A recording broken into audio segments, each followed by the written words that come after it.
Chapter 1157. The woman no longer looked dispirited. Her facial features contorted in agitation. Young Jingrong, how can you slander Er's bloodline? The woman was so agitated that her chest rose and fell violently. Her hands trembled uncontrollably. She said, his father and I went through a formal wedding ceremony. He's not the bloodline of a benefactor, nor is he the son of a prostitute. I was young and ignorant in the past. That's why I made such a huge mistake. Now that I want to turn over a new leaf, why are you still so aggressive? She was only 6 or 7 years old then. How would she know what a prostitute meant? She only knew that she could eat and drink in a brothel. Wasn't this life much better than being penniless in the past? Yang Si said that she betrayed her sister, but she really didn't know that there would be such serious consequences. She only wanted her sister to come back and enjoy life with her. The woman couldn't help but find excuses to lessen her guilt. Did I stop you when you wanted to turn over a new leaf? Yang Si snorted coldly and looked at her coldly. You shouldn't have bidden people for no reason. Tell me, why should I risk my own safety to save you and your son? Do you really think this is so simple? That it'll be over just like how you served your benefactor in the past. How dare you get involved in a battle between dukes? The woman lowered her head and trembled in fear. Her skinny body trembled like a sieve, making one feel pity for her. Jiang Nongqin pulled out a dagger from her waist and blew on the blade, making the shiny blade even colder.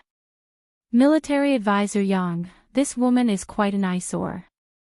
I'm afraid she'll cause trouble. Why don't? She turned her wrist and twirled the dagger in her hand. It was so nimble that it seemed to be a part of her body. It sent chills down one's spine. The woman was so frightened that her face turned pale. Her skinny body leaned back. You can't kill me. She lost her sense of propriety after being frightened. Why would Su Bei and the rest think that she can seduce you? Jiang Nongqin sneered. Honey trap. Why doesn't she look in the mirror and have an idea? It's not enough to just have a face and a body. She has to be intelligent and fearless in the face of danger. Yang Si said, you can't ask for too much. If she could do what you said, she wouldn't have ended up like this. Jiang Nongqin asked, how do you plan to deal with her? Killing people was definitely out of the question. Firstly, Yang Si might not be willing to do it. Secondly, killing people would be suspected of having a guilty conscience, which would instead give the enemy something to use against him. Yang Si spoke as the woman waited anxiously. Let her fend for herself. I don't want to dirty my hands. Once Su Bei found out that the woman had lied to him, he would not show any mercy. The woman became more and more flustered. Ignoring her fear, she crawled on the ground, trying to grab the corner of Yang Si's clothes. Yang Jingrong, please, help me one last time. Give us a way out. Before her fingers could even touch it, a foot kicked her shoulder, causing her to roll back twice. There's no turning back, but this is your choice. Kneel and walk on. Jiang Nongqin retracted her leg and looked at the woman calmly. The woman looked at Yang Si's heartless back with tears in her eyes. Sorrow welled up in her heart and she sobbed loudly. After watching for a while, Jiang Nongqin felt bored. When the woman saw her high and mighty appearance, her heart was filled with unbearable anger. Do you think you can get what you want just because I can't have it? The woman covered her shoulder and gritted her teeth. It's just a mere tongfang, clang. Yang Si's legs went limp. If he had not reacted in time and grabbed the door frame, he might have fallen out of the corridor. What the hell? Yang Si looked as if he had seen a ghost. The old man was old and could not be so startled. The woman's vision was limited. Seeing that Jiang Nongqin's hair was unmarried but not pure, she thought that she was Yang Si's maidservant. At most, she was like a tongfang. She did the work of a servant and had to serve the male master of the house at night. However, she could not be considered a proper master. Jiang Nongqin said with a faint smile, "You said that you can't get what you want. Could it be that you want to cling on to the military counselor and become his legal wife?" The woman's thoughts were exposed. She blushed and lowered her head to avoid his sharp gaze. She had led a tough life in the first half of her life. Now that there was a chance for her to build a relationship with Yang Si, she would definitely not let it go. Even if she could not become his legal wife, it would be good to be a concubine in his residence. In this way, she and her son would have hope for the rest of their lives. In her heart, her two sisters had already forgiven her for the mistakes she made when she was young. In that case, Yang Si was the murderer who killed her two sisters. He had the obligation to take care of her on behalf of his sisters. Those were two living lives. This was what he owed. Little did she know that the lives in Yang Si's hands were in the tens of thousands. He was willing to bicker with her for the sake of his two deceased old friends. Otherwise, he would have beaten her to death long ago. The woman straightened her neck and said, "So what if I am?"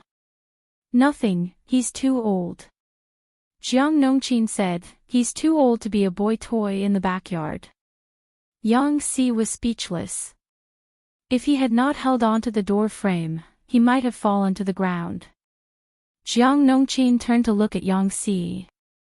Military Counselor Yang is already over 30 years old. He's indeed old. Am I right? No, you're right. He had been stabbed several times, but he had to grit his teeth and admit that the other party had stabbed him well. Yes, yes, yes. Whatever the little fairy said was right. Yang Si came to the banquet out of curiosity. He did not expect to be fed a mouthful of tea. He even had a belly full of anger. Let's go home. Zhao Xiao soon received the news and hurriedly brought people over. Could it be that the beauty arranged is not to your liking, sir? Yang Si said, "Not only is it not to my liking, but it's also extremely nauseating." Zhao Xiao secretly observed his expression and was puzzled. Yang Si's reaction was very different from what he had imagined. "The servants did not treat you well and neglected you. I'll go and give them a warning now." Zhao Xiao persuaded earnestly, "It's getting late now. Why don't you stay for the night so that I can be a good host?" "I wonder how that beauty offended you." Yang Si said, "That person tried to claim friendship as soon as she came up. Her motive is suspicious. Si has seen her before. She used to be a flower lady in Jiangding County. There were countless people around her. General Zhao gave her away. Is he trying to befriend her or is he trying to pick a fight?" Si wanted to ask General Zhao what he meant by this. This woman even said with certainty that she had Si's flesh and blood. Ha, what a joke. She's just a prostitute. Who knows whose flesh and blood is in her belly? What's more, there's nothing between Si and her. General Zhao comes from a prestigious family. Your family is upright and upright. You definitely won't let Si be slandered by such a woman, right? Zhao Xiao looked embarrassed and said, "That woman took the initiative to come to me to make a statement. I saw that she had irrefutable evidence and believed her words. I had the intention of reuniting Mr. Yang with the mother and son. Who would have thought that my good intentions would cause trouble?" Yang Si sneered, "If General Zhao doesn't believe me, you can check Si's birth date and the time when Si left Jiangding County. There's a gap of 3 to 5 months. Prostitutes are best at sweet words and sowing discord." General Zhao actually believed them. Zhao Xiao's face turned green and white. Mr. Yang is right. The words of prostitutes cannot be trusted. After all, dirty blood flows in their bones. No matter what, it's not something that can be put on the table. Don't be angry, Mr. Yang. I'll send people to deal with the mother and son right now to restore Mr. Yang's reputation. Chapter 1158.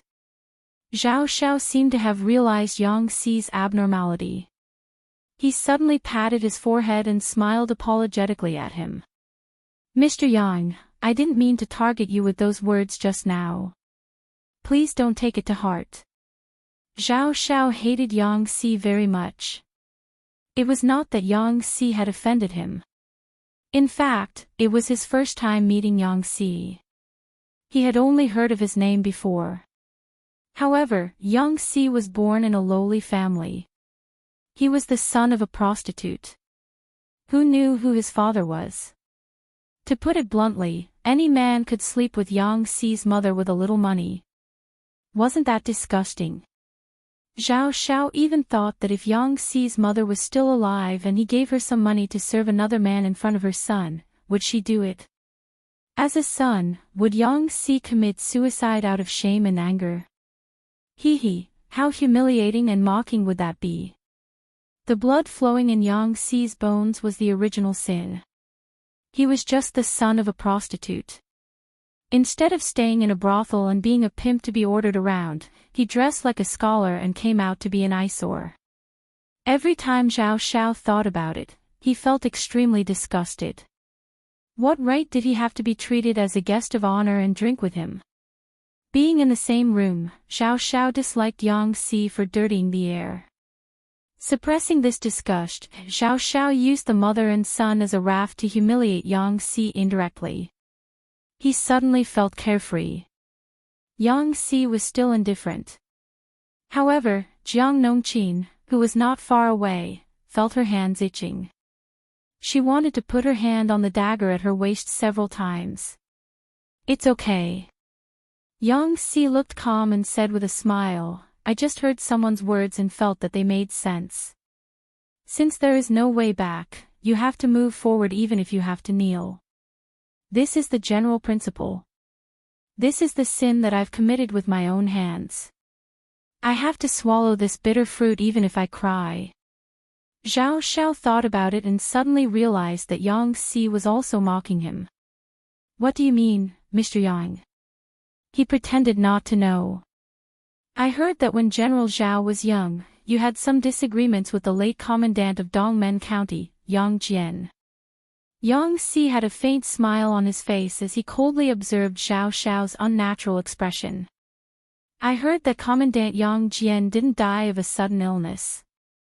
Instead, he fell into the evil trap of a villain and unfortunately died in his prime.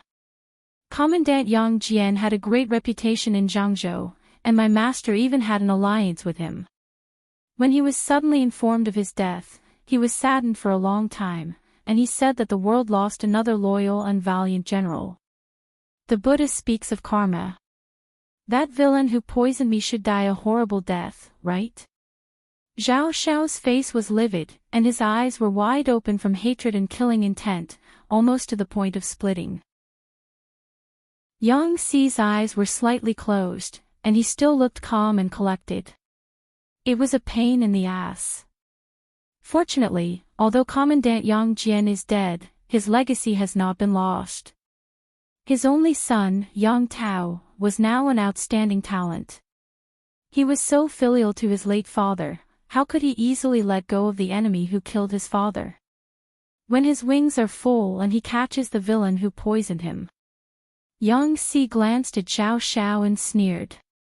The hatred of his father's killer is absolutely irreconcilable. Cutting him into 1,000 pieces or flaying him to light a lamp won't be enough to vent his anger. Cutting him into 1,000 pieces was easy to understand, but what was flaying him to light a lamp? Rumor had it that during the troubled times of the 16 kingdoms, there was a small country called Jing. This, flaying him to light a lamp, was a punishment specially invented by the last emperor of Jing Kingdom to amuse his favorite concubine. A long cut was made on the human skin from head to toe, and mercury was poured into it. The prisoner was in unbearable pain, and his skin would break out. In this way, a complete human skin could be removed, and the remaining bloody and skinless body would be squeezed out of the human fat. The prisoner who had lost his human skin would be tied up, and the layer of fat on his abdomen would be dug out, and a lamp would be lit. Just the thought of the scene sent chills down one's spine. Zhao Xiao looked at Yang Si with anger, shock, and fear. He was pointing at the mulberry tree and cursing the locust tree in front of Yang Si, so Yang Si simply exposed him and threatened him. Zhao Xiao suppressed his fear and cursed in his heart. The son of a lowly prostitute. There are still many government affairs to settle in the military camp. It's not good for me to stay outside for too long to avoid delaying official business. I'll take my leave first. Yang Si declined Zhao Xiao's invitation to stay expressionlessly. The two of them hated each other.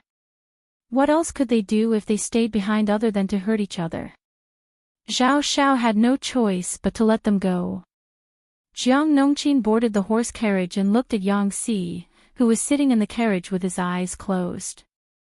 She lifted the curtain and glanced at Long Shui. Will Zhao Xiao, that old fellow, send someone to kill us? Jiang Nongqin was in a bad mood and wanted to find a few people to vent her anger on. Killing the enemy was the best way. It's hard to say.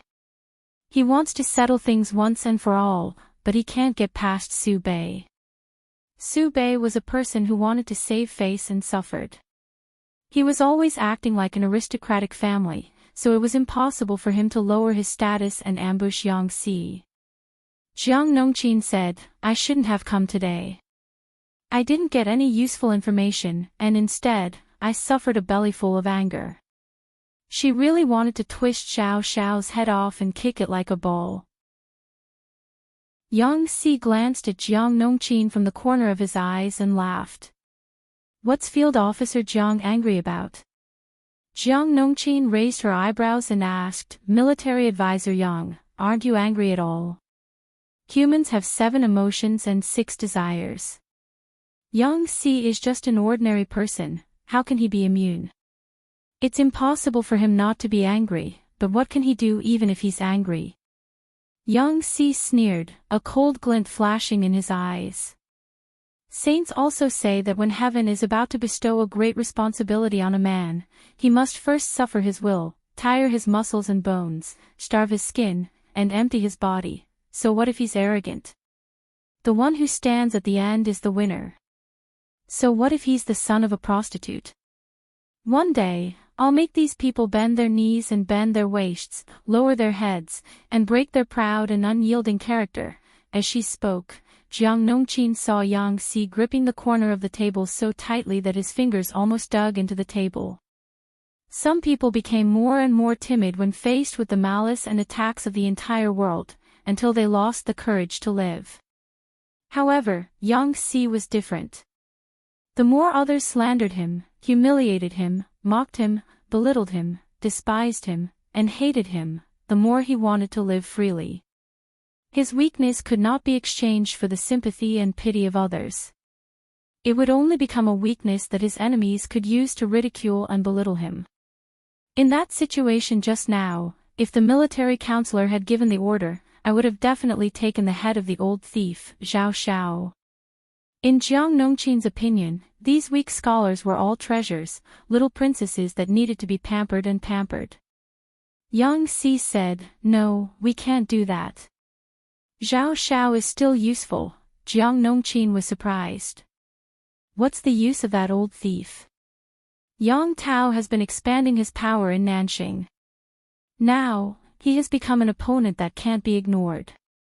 Jiang Nongqin thought about it and asked, Do you mean to sell Zhao Xiao to Yang Tao as a personal favor? Although it's not right, I've guessed some things. Yang Si's fingers tapped on the table. The carriage was swaying, and it was so quiet outside that only the sound of the wheels could be heard. How can Field Officer Jiang not find it strange? That woman is Huan Yang from Jiangding County in Qinzhou, which is far away from Shanghai County and Zhe County. Jiang Nongqin was stunned.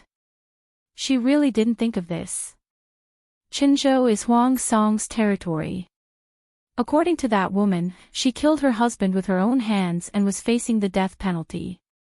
In order to survive, she indiscriminately accused me. If that's the case, do you think it's possible that the woman ended up in Su Bei's hands without going through Huang Song? Yang Si said, the only possibility is that this woman was sent to Subei by Huang Song. In other words, Huang Song and Subei may have formed an alliance in private. If they didn't have this layer of alliance, Huang Song could have kept this trump card and used it at the right time to ruthlessly defeat Yang Si. Even if that mother and son had nothing to do with Yang Si's reputation would be completely ruined. Refuting rumors would never catch up with spreading rumors. Therefore, Yang Si could basically conclude that the two troublemakers, Huang Song and Subei, were in cahoots. Jiang Nongqin's mind was in a mess. If not for Yang Si's reminder, she wouldn't have realized it at all. What does this have to do with Xiao Xiao? Yang Si said, Yang Tao is a filial son. If he knew that Xiao Xiao had already sneaked back to Dongqing and joined Su Bei's camp as a low-key surplus general, do you think Yang Tao could tolerate it? Su Bei has taken over half of Zhangzhou. Yang Tao has yet to settle this score with him. Yang Tao dug deep into Nanqing to search for Xiao Xiao. He never expected that Xiao Xiao would sneak back to Dongqing. Nowadays, communication technology was extremely backward. There were no cell phones, telephones, or the internet. One had to walk when they left home and shout when they made calls. An international letter would take more than half a year on the road. Xiao Xiao sincerely wanted to hide from Yang Tao, but Yang Tao's attention was on Nanqing. Yang Tao really couldn't do anything to him. Su Bei and Huang Song are in cahoots. Why can't our Lord present Buddha with borrowed flowers and do Yang Tao a favor by outflanking Su Bei? Yang Si's gaze was heavy. His eyes were filled with coldness. Officer Jiang, I'm curious. How should this Xiao Xiao die? Anyone who offended him could forget about getting on his good side. The sky had just turned bright when Yang Si and the rest returned. They washed up a little and went to see Jiang Pingji. You went over to have a meal and saved him. Jiang Pingji teased. Su Bei is really stingy. At least send a beauty to entertain him. Yang Si, please stop talking. Everything that happened yesterday was like a nightmare. His heart was in turmoil, but his face was calm and collected. Yang Si briefly explained what happened last night. Then, he told her about his analysis of Jiang Nongqin. Yang Si went out for a while. Once he returned, he formulated the next strategic route. They would form an alliance with Yang Tao and besiege Su Bei. Then, they would turn around and deal with Huang Song. After getting rid of Huang Song, they would either try to encroach on Zhongzhou's territory or backstab their new ally, Yang Tao. Jiang Pingji, Yang Si was more skilled at killing acquaintances than she was. Jiang Pingji summoned the civil and military officials in her camp for a military meeting. Most of them voted in favor of Yang Si's suggestion. If Su Bei and Huang Song formed an alliance, it wasn't that Jiang Pingji couldn't fight. It was just that the battle line would be stretched too far. If Huang Song was shameless and directly launched a sneak attack on the main camp in Wanzhou, Jiang Pingji's side would be very passive. If they formed an alliance with Yang Tao, they could set the battle line in the south and restrict the troops of Huang Song and the rest. Who is willing to seek an alliance with Nanqing? Taking the initiative to form an alliance required a sincere attitude. It was necessary to send a capable general. The Sichuan plain of Hu County was less than 10 days' journey from the border of Nanqing. It would take at least a month to find Yang Tao and talk about forming an alliance. However, they weren't clear about the situation in Nanqing. After a moment of silence, Wei Ci stepped forward and volunteered. I am willing to resolve my lord's problems. Among the people in the camp, he was the most suitable. In his previous life, he had assisted in Chui in conquering half of Nanqing. He had spent a lot of effort on that. No one knew it better than him. Jiang Pingji frowned. After a while, she asked, Zixiao, are you confident? 100%. Chapter 1159. Zixiao, please treat this trip to Nanjing with caution. After the crowd dispersed, Qiguan Rang could not help but remind Wei Ci. Wei Ci turned his head upon hearing the voice. There was a hint of surprise in his eyes. He had a sharp nature. It was not like he was unaware of Qiguan Rang's wariness and suspicion towards him. Aside from official business, they rarely interacted with each other in private, let alone this kind of advice to a friend. Qiguan Rang raised his eyelids and said lightly, the Lord's decision to form an alliance with Yang Tao was only to reduce the pressure on the battlefront. She wasn't afraid of the alliance between the Huang and Su families. Since they were going to fight anyway, it would be the same sooner or later. When you go to Nanjing, it's best if you can persuade Yang Tao. If you can't, it's fine too. At the end of the day, the war can be fought at any time. The difference lies in the length of time and the degree of difficulty. But there is only one Wei Ci in the world. On the surface, Wei Ci did not show any extreme reaction, but in his heart, he was somewhat fearful. Ever since Wei Ci had ascertained who was responsible for the meteorite falling from the sky, in his past life, he did not expect to gain Qiguan Rang's approval and trust. This was because the theory of rebirth was too absurd. Other than the Lord, no one else would believe it. Since Wei Ci could not be honest, he naturally could not completely dispel Qiguan Rang's suspicions. Wenjing, do you think there will be other changes during the trip to Nanjing? Wei Ci pretended to be confused. That's not it. Qiguan Rang shook his head. I'm just reminding you to be careful and protect yourself. Don't force yourself. If Wei Ci was just an ordinary strategist, it would be fine. However, he was a fat piece of meat that his lord had her eyes on. She could not let him be taken away by others. Of course, his concern for Wei Ci did not mean that he did not suspect him. Wei Ci accepted the other party's goodwill. However, sigh. I'm afraid the Lord is angry. From the time he volunteered to bring his men to Nanjing, Wei Ci had not found a chance to speak to Jiang Pingji. The two of them met in a public place, so there was no chance for them to talk alone. According to Wei Ci's understanding of her, it was highly likely that she was angry. However, if time could be reversed and he was given another chance to choose, Wei Ci would still step forward. Didn't he want to do his best to help her ascend the throne and create a better and more glorious situation than his previous life? If he couldn't make up for the regrets of his previous life, wouldn't his rebirth be meaningless? Wei Ci rode on the horse and looked back at the tents that were gradually getting further and further behind him, until the tents that were like mountains disappeared into the horizon. To ensure Wei Ci's safety, Jiang Pingji assigned many guards to him. A portion of them transformed into the guards of the courtyard to protect Wei Ci, who was disguised as a fleeing country gentleman. The other portion transformed into refugees and hid in the dark. He would first take the land route, then he would change to the waterway before changing to the land route. He would cross the border between Zhangzhou and Nanjing and enter Nanjing's boundary. Wei Ci thought that Jiang Pingji was angry, so she ignored him in a tsundere manner and even gave him a one-sided Cold War. Little did he know that his situation was completely under Jiang Pingji's control. The yin-yang jade pendant was a gift from Jiang Pingji. Wei Ci always wore it close to his body. He never took it off even when he bathed. In his eyes, the yin and yang jade pendant was just a jade pendant given by his lord, but in Jiang Pingji's eyes, it was an excellent dating artifact. It was fine if Wei Ci was far away. She would be able to see him whenever she missed him. The reason why she did not tell Wei Ci her parting words in private was that she did not want to put too much pressure on him. Lang Jun, we have arrived at Nanjing's boundary. Wei Ci came out of the cabin when he heard the voice.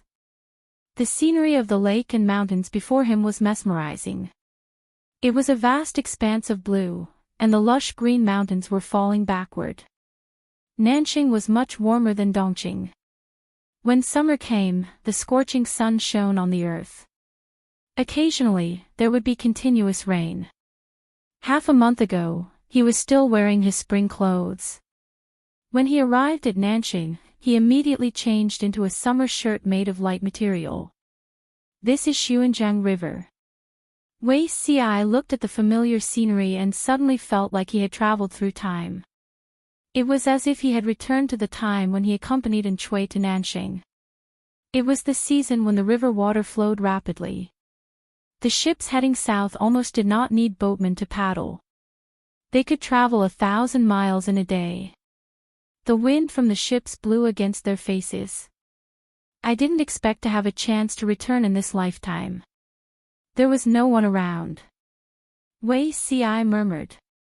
He stood at the bow of the ship and gazed into the distance. The wind from the river passed through the mountains and the water, blowing against his face. It blew against his wide sleeves and his headscarf. Wei Ci volunteered to come to Nanxing not only to persuade Yang Tao to form an alliance. In reality, it was not difficult to persuade Yang Tao. Any strategist under the Lord's command could do it. Yang Tao was a filial son. His hatred for Zhao Xiao was like Enchui's hatred for the 4 factions of Nanman. He would hack the enemy into pieces even if he had to go to heaven or hell. Being loyal was his strength, but it was also his most fatal weakness. If not for Yan Lin's old maid's constant reminders, Yang Tao would have courted death long ago. His experience from his past life told Wei Ci that Yang Tao was not meant to rule the world. Wei Ci's expression was a little complicated as he thought about what happened in his past life. In his past life, those who fought with His Majesty for the world either killed themselves because they could not stand the failure or were beheaded by His Majesty. Most of them did not have a good ending.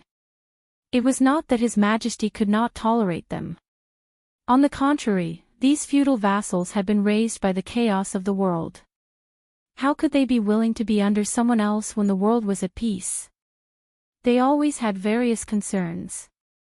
They were worried that His Majesty would be afraid of them and harm them. Rather than struggling at death's door under his old enemy, it was better to end it all. If he died before the chaos ended, he would be considered a hero of his generation. Yang Tao was the odd one out among them. His Majesty used powerful troops to suppress Yang Tao. Yan Lin was defeated and fell into the trap. Guess what that brat Yang Tao did? He was willing to give up everything in exchange for Yan Lin's life. At that time, Yang Tao still had an extremely rich territory. If he gathered his troops, he could still resist for a few months. He surrendered without hesitation.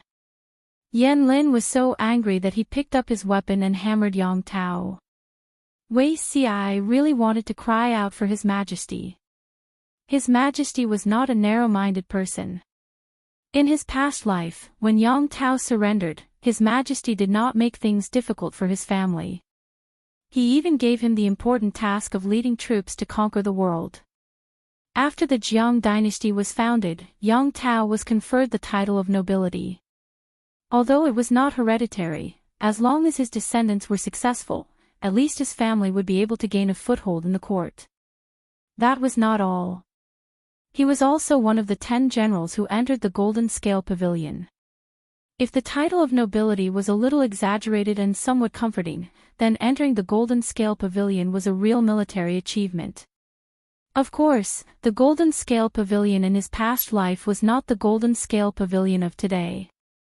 Today, the Golden Scale Pavilion was an academy where countless books were gathered. But in his past life, the Golden Scale Pavilion was also known as Path to Heaven, meaning to ascend to heaven in one step. Only civil and military officials who had made great contributions to the people, the court, and the emperor were qualified to have their portraits placed in the pavilion and enjoy the incense offerings of the royal family and the people. Even if the emperor came to the Golden Scale Pavilion, he still had to dismount from his carriage and walk to offer incense. Yang Tao was in the top 5. His friend and mother, Yan Lin, was in the top 3. Wei Ci. No ranking. Not popular. _ Smiley face angle, underscore this was very sad. Chapter 1160. Although he was ambitious, when he thought of the current lineup under the Lord's tent, even Wei Ci could not help but gasp. Why? He was afraid that he wouldn't be able to get a place. In his previous life, His Majesty had specially built the Golden Scale Pavilion to commend the meritorious officials. 10 civil and military officials were to be selected. At first, it was decided that they would take 9 people each. This was because the number of people in the world started with 1 and ended with 9. The number 10 was not auspicious. However, His Majesty was stubborn and stubbornly insisted on choosing 10 people, implying that everything was perfect. The other officials' objections were ineffective. Not to mention others, Su Ku, Feng Jin, and Sun Wan, the 3 of them died in a strange way in his previous life and had no fate with the Golden Scale Pavilion. It was different now. As long as they could survive until the world was settled, would the Golden Scale Pavilion be without them? The number of places on the list of civil officials had been reduced by 3. Thinking about the strategists who had successively submitted to the Lord in the previous life, Wei Ci could not help but feel nervous. Why call it the Golden Scale Pavilion? Just call it the investiture of the gods. Wei Ci sat at the bow of the boat, enjoying the golden sunlight and the fresh river breeze. He dug out the old almanac from the depths of his memory. Since there were ranks, there would naturally be a first and a second. But who would be the champion of civil and military affairs? The officials argued until their faces turned red. The commoners and the aristocratic families were at a stalemate. Although His Majesty had taken advantage of the chaotic times to beat the aristocratic families to the point that they did not dare to show their faces, the establishment of the Jiang dynasty was in urgent need of manpower. The aristocratic families were full of talents, and this was a good opportunity for them to take advantage of the situation. The civil and martial arts ranking list of the Golden Scale Pavilion had become the stage for them to compete against each other. The poor and the aristocratic families did not give way to each other, and the poor were slowly rising. If the second and third generation could stabilize their footsteps, sooner or later they would be able to enter the ranks of the noble families, and even become a new aristocratic family. Most of the important officials in the imperial court came from poor families, so the aristocratic families couldn't do anything to them. They could only pinch their noses and take a step back to prevent both sides from suffering. After all, His Majesty was above their heads. There were a total of 10 spots in the civil and martial roll. The 2 factions would split it equally. How about this? After dividing the places, they began to fight for the first place in the civil and martial roll. Feng Ju would definitely be the first among the civil officials, right? He had followed Her Majesty since she was still a bandit. Without Feng Ju's years of planning, Her Majesty's unification of the world would have been full of twists and turns. Yang Tao was definitely the number 1 general, right? His overall strength was very strong, and his prestige in the military was very high. It didn't seem wrong for him to take first place. Wei Ci had no objections to being the top civil official candidate, but the candidate for the top military general was really a scam. Did the aristocratic families think that the bonfire under Yang Tao's but wasn't strong enough and wanted to add another match? Yang Tao's identity was sensitive, and his martial arts were not top-notch. If he tried to compete for the number 1 general, he would be courting death. The aristocratic families didn't care about this. They couldn't accept being suppressed by the poor. The result? His Majesty had been sitting calmly on the fishing platform, indifferently watching their war of words. When the civil and military ranks were listed, the 2 sects were dumbfounded. They had been arguing for so long, but His Majesty had not taken their words seriously at all. The first civil official was not the popular candidate, Feng Ju.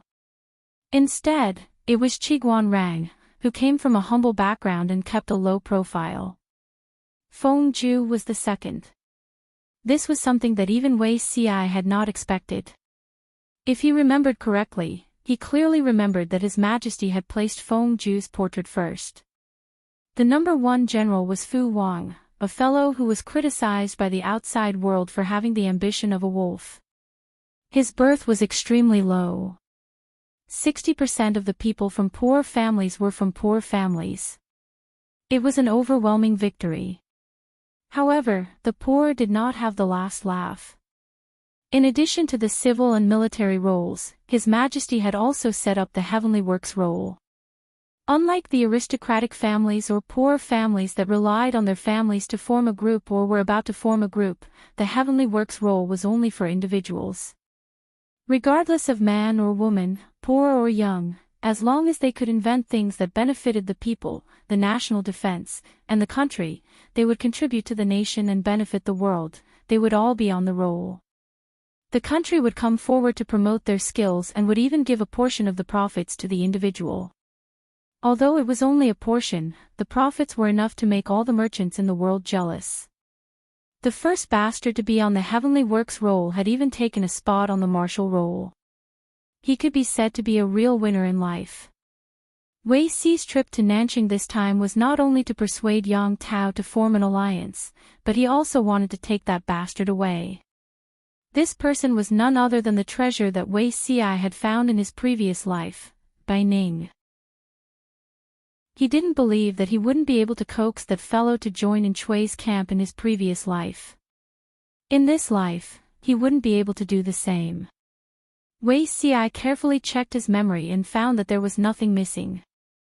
Only then did he relax and lean against the bough to take a nap. Perhaps it was because what he thought about during the day, Wei Xi kept muttering before he fell asleep. In his dreams, he also remembered the content that he had not dug out.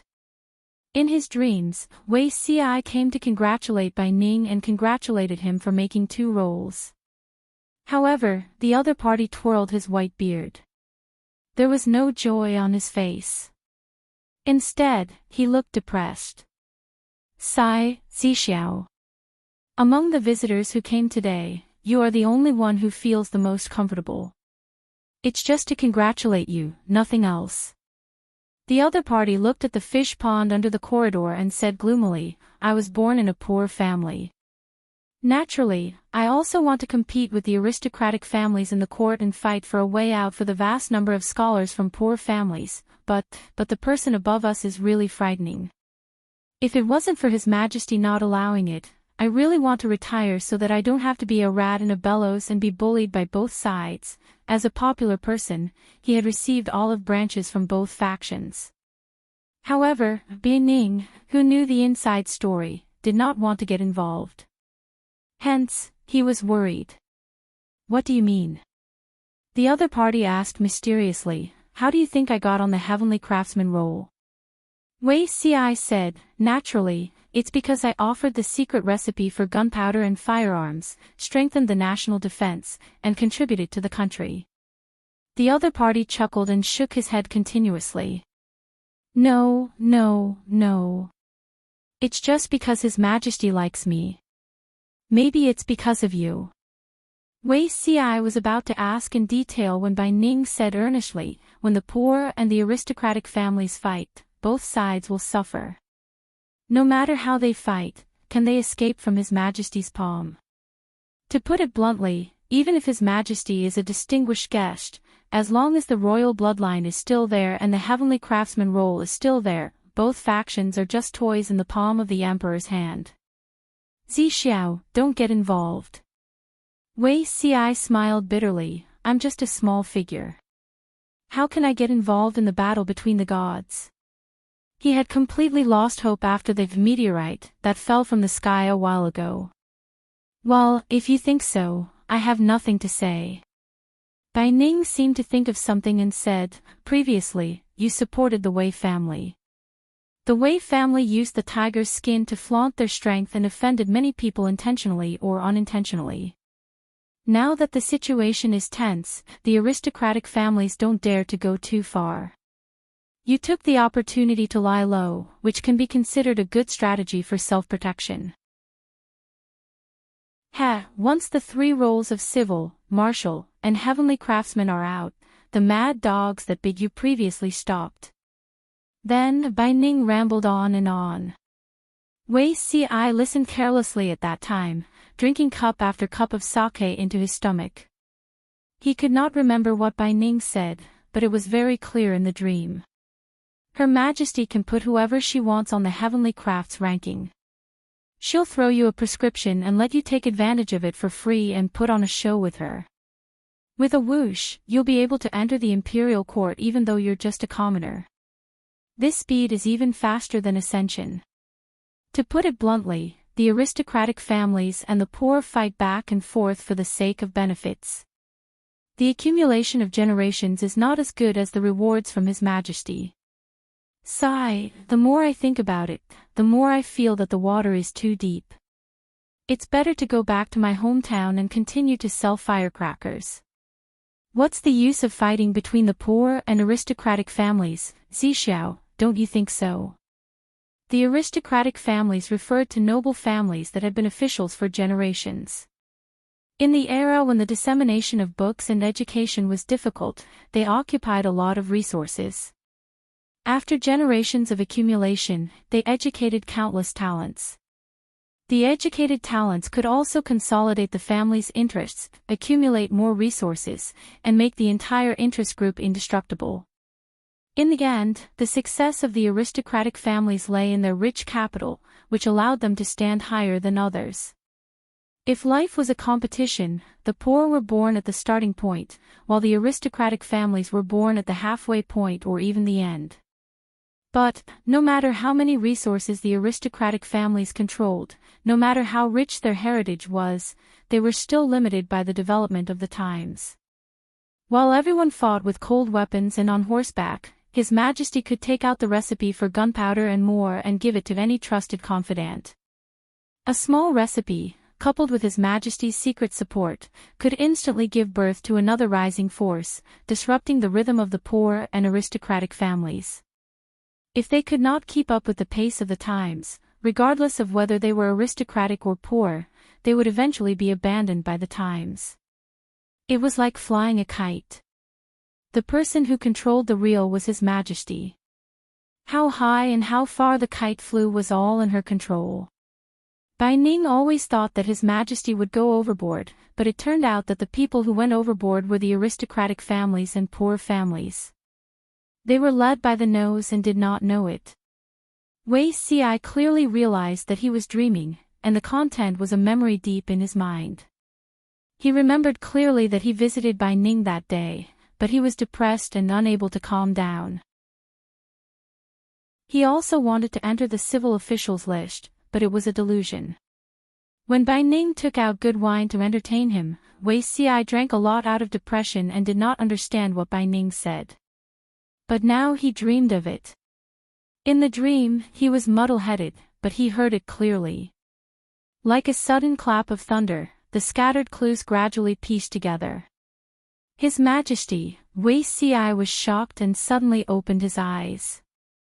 The dazzling sunlight hurt his eyes. He subconsciously turned his head to avoid it, and it took him a long time to adapt. When he regained consciousness, Wei Si realized that he was breaking out in a cold sweat. Everything in the dream became clearer. He thought he understood His Majesty very well, understood the current Lord very well, but when he thought back to the dream, Wei Si found it hard to believe that what he understood might only be the tip of the iceberg. In the previous life, His Majesty had already started to plot. She was playing a very, very big game of chess, but he had no idea. At the same time, Jiang Pingji opened her eyes and withdrew her mental strength from the yin and yang jade pendant in time. She supported her chin with her left hand and twirled the brush with her right. She muttered, "Bai Ning. Which little demon is this?" Just as she was thinking, a messenger came from outside the tent. "Report, an urgent secret report from the front lines. Come in." Jiang Pingji restrained her unnecessary thoughts. The messenger hurriedly entered the tent and handed over a sealed bamboo tube. She casually pinched the bamboo tube and broke it, taking out the secret letter inside. Wei Si had gone to Nanxing on a business trip, but Su Bei would not stop fighting because of this. Regardless of whether it was Su Bei or her, both sides were on the brink of life and death. The two families did not erupt into a large-scale war, only small skirmishes.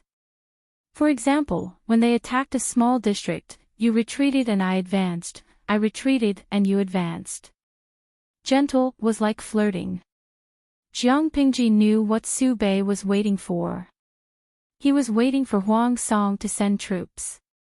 She was also waiting for Wei Si's news, waiting for Huang Song to enter the fray. If she did not press Huang Song and Su Bei to the ground and rub against them, she would feel sorry for Zixiao's hard work these few days. Sigh, they've become thinner and darker. Staring at Huang Song's secret letter, Jiang Pingji sighed. Chapter 1161. It's my honor to run errands for my lord. It's not hard at all. The messenger was overjoyed. He spoke his mind honestly. This time, it was Jiang Pingji's turn to be confused. What did he mean? Before Jiang Pingji said anything, the audience in the streaming room reacted first. Demon King Yanlin, ha ha ha, this messenger boy is a little cute. Streamer, do a good deed and don't shatter his sweet dreams. Zi Xiao Xiao, let this beautiful misunderstanding continue. It's a pity to shatter it. Yaoing Yun, poor boy. Xianyuan Mingjing, the messenger boy's mental state at this moment should be like this. Why does my lord suddenly care about me? Could it be that she's secretly in love with me because of my good looks? But I still want to build a career and protect my descendants. If my lord takes a fancy to me, won't I marry into her family? What should I do? What should I do? Shouldn't I express that I'm a little tight? Shenjia, wrong. The young boy's mental state at this moment should be like this. Come on, my lord, don't pity this delicate flower. A group of toxic onlookers gathered together and created hilarious jokes all the time. Even if Jiang Pingji was mentally strong, she had to admit that they were talented. Streamer V, Chenduxiu, do you want me to buy you 2 bottles of Dihua Xiu, plant a few orange trees, and build a few train stations? Although Jiang Pingji and the idol viewers lived in a different era by thousands of years, she was someone who kept up with the trends. She could learn and apply the jokes and memes that the audience created on the screen after a little pondering. She knew all about the Italian canon of the 2nd Battalion commander, Chenduxiu and Li Dazhao, Dihua Xiu hand sanitizer, god of creation, train stations, and orange trees. But Jiang Pingji still underestimated the shamelessness of the idol. As soon as she spoke, the screen was filled with bullet screens of yes, yes, yes, and front row, screenshot and photo with the streamer. It was spectacular. Jiang Pingji was not a streamer who liked to interact with the audience. She had only spoken a few times in the streaming room for so many years. There were busybodies on the internet who collected her speeches over the years and edited them into a book and published it. She couldn't imagine what kind of immoral things these salted fish wouldn't do. After going through thousands of thoughts in her mind, Jiang Pingji put away the secret letter with her usual expression. She said to the messenger with a gentle expression, secret military reports can determine the outcome of a battle. You have fulfilled your duty and delivered the news to both places in time. You have done a good job and deserve praise. The messenger could no longer maintain his calm expression, and he thanked him happily. For many soldiers, if they could get a word of praise from their lord, it was far more joyous than being promoted or rewarded. His lord had said that he had become darker and thinner. It was obvious that she had paid attention to him and remembered him. It was as if he was stepping on cotton, and he floated away happily. Jiang Pingji laughed involuntarily. Her originally heavy mood brightened up with this little episode. Her mood brightened, but Huang Song and Su Bei were not so happy. Su Bei had thought that he could use the mother and son of the prostitute to turn the tables on Jiang Pingji. At the very least, he could cripple Yang Si. Among the people in Jiang Pingji's tent, only Yangtze was most familiar with Shanghai and Zhe counties.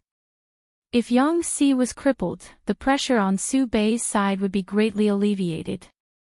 Unexpectedly, the secret weapon that Huang Song had sent did not achieve the desired effect. Yangtze had nothing to do with the prostitute, and he was also not the father of the boy. He was not cuckolded. Under such circumstances, he still tried to accuse Yangtze and forcefully blackmail him. That was too shameless, and it went against the way of a gentleman. Not only did he not achieve his expectations, but he also had a bellyful of anger. Naturally, Su Bei had to find an outlet to vent his anger. Needless to say, the mother and son were directly dealt with. As if this was not enough to vent his anger, Su Bei still wanted to demand an explanation from Huang Song. What secret weapon to deal with Yangtze? He had made a fool of himself in front of Yangtze. Su Bei scolded Huang Song. Although the content of the letter was worded elegantly, the hidden bitterness that assaulted one's face made one's teeth ache. TSK, TSK, TSK. She was exactly like a resentful wife who had not seen her husband for a year and a half. Qing Jing and the rest understood the cause and effect of the matter. They all frowned. Wenbin is working for Su Bei. How could he watch Su Bei do such a foolish thing? Regardless of whether the mother and son were real or not, only by revealing it at the critical moment could it achieve a fatal effect and not give Yangtze a chance to retaliate. What was the use of impatiently playing this card now? Instead, it gave Yangtze time to react. In fact, Yangtze had cleanly brushed it off with a few words. The most important thing was, Yang Jingrong appears to be a person who does not reveal the mountain and does not reveal the water. In fact, he is meticulous and has the ability to see through the smallest details. The alliance between the two families is a secret. However, with Su Bei's actions, how could Yang Jingrong not guess the truth? I'm afraid that Lu Shi's side has already made sufficient preparations. If the enemy was prepared, how could a sneak attack achieve the desired effect? It was not without reason that Qing Jing said that Su Bei was too stupid. He had obtained a trump card and could not wait to show it off in front of the enemy. If this was not stupid, then what was? Qing Jing and Han Yu were from the same sect and knew each other very well. He did not believe that Han Yu could not see the trick behind it. Feng Zhu frowned slightly. He had to admit that Qing Jing's words were reasonable. Although Su Bei has some flaws, with the current situation, it's better to have another ally than to fight alone. Once Su Bei fell, the next one to be beaten would definitely be Huang Song. Who asked Huang Song's territory to be next to Jiangpingji's? Normal people could not stand their neighbors coveting them with a knife, let alone a feudal lord.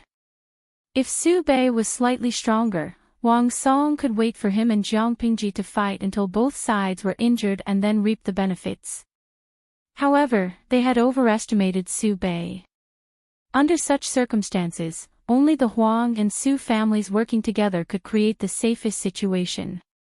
Only by getting rid of the most threatening enemy could the two families be at ease and slowly tear each other apart.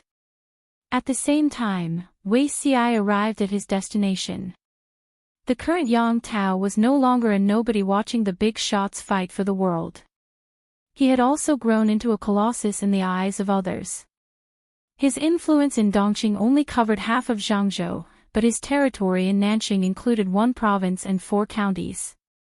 Although it was not the richest and most populous place in Nanqing, it was enough for him to gain a foothold. In order to gain a foothold, Yang Tao even formed an alliance with Enchui to advance and retreat together. The situation in Nanqing was far more chaotic than in Dongqing. Not only were there internal strife between the feudal lords and aristocratic families, but there was also the plundering and invasion of the 4 factions of Nanman. Wei Xiai found out about the situation and sighed in disappointment. The Nanqing in front of him was both familiar and unfamiliar. As he asked someone to hand over the documents, he packed lightly and brought only a few guards with him. He prepared some meager gifts and went to look for Bai Ning. Bai Ning came from a humble background. His ancestors made firecrackers, so he had some assets. However, due to several generations of poor management, Bai Ning's business was on the verge of bankruptcy. Troubled times came again, and the four factions of Nanman led their troops to wreak havoc on the people and land of Nanxing. Bai Ning simply abandoned his family business and picked up weapons. He led the able-bodied men in the village to become volunteers and protect the old and young in the village.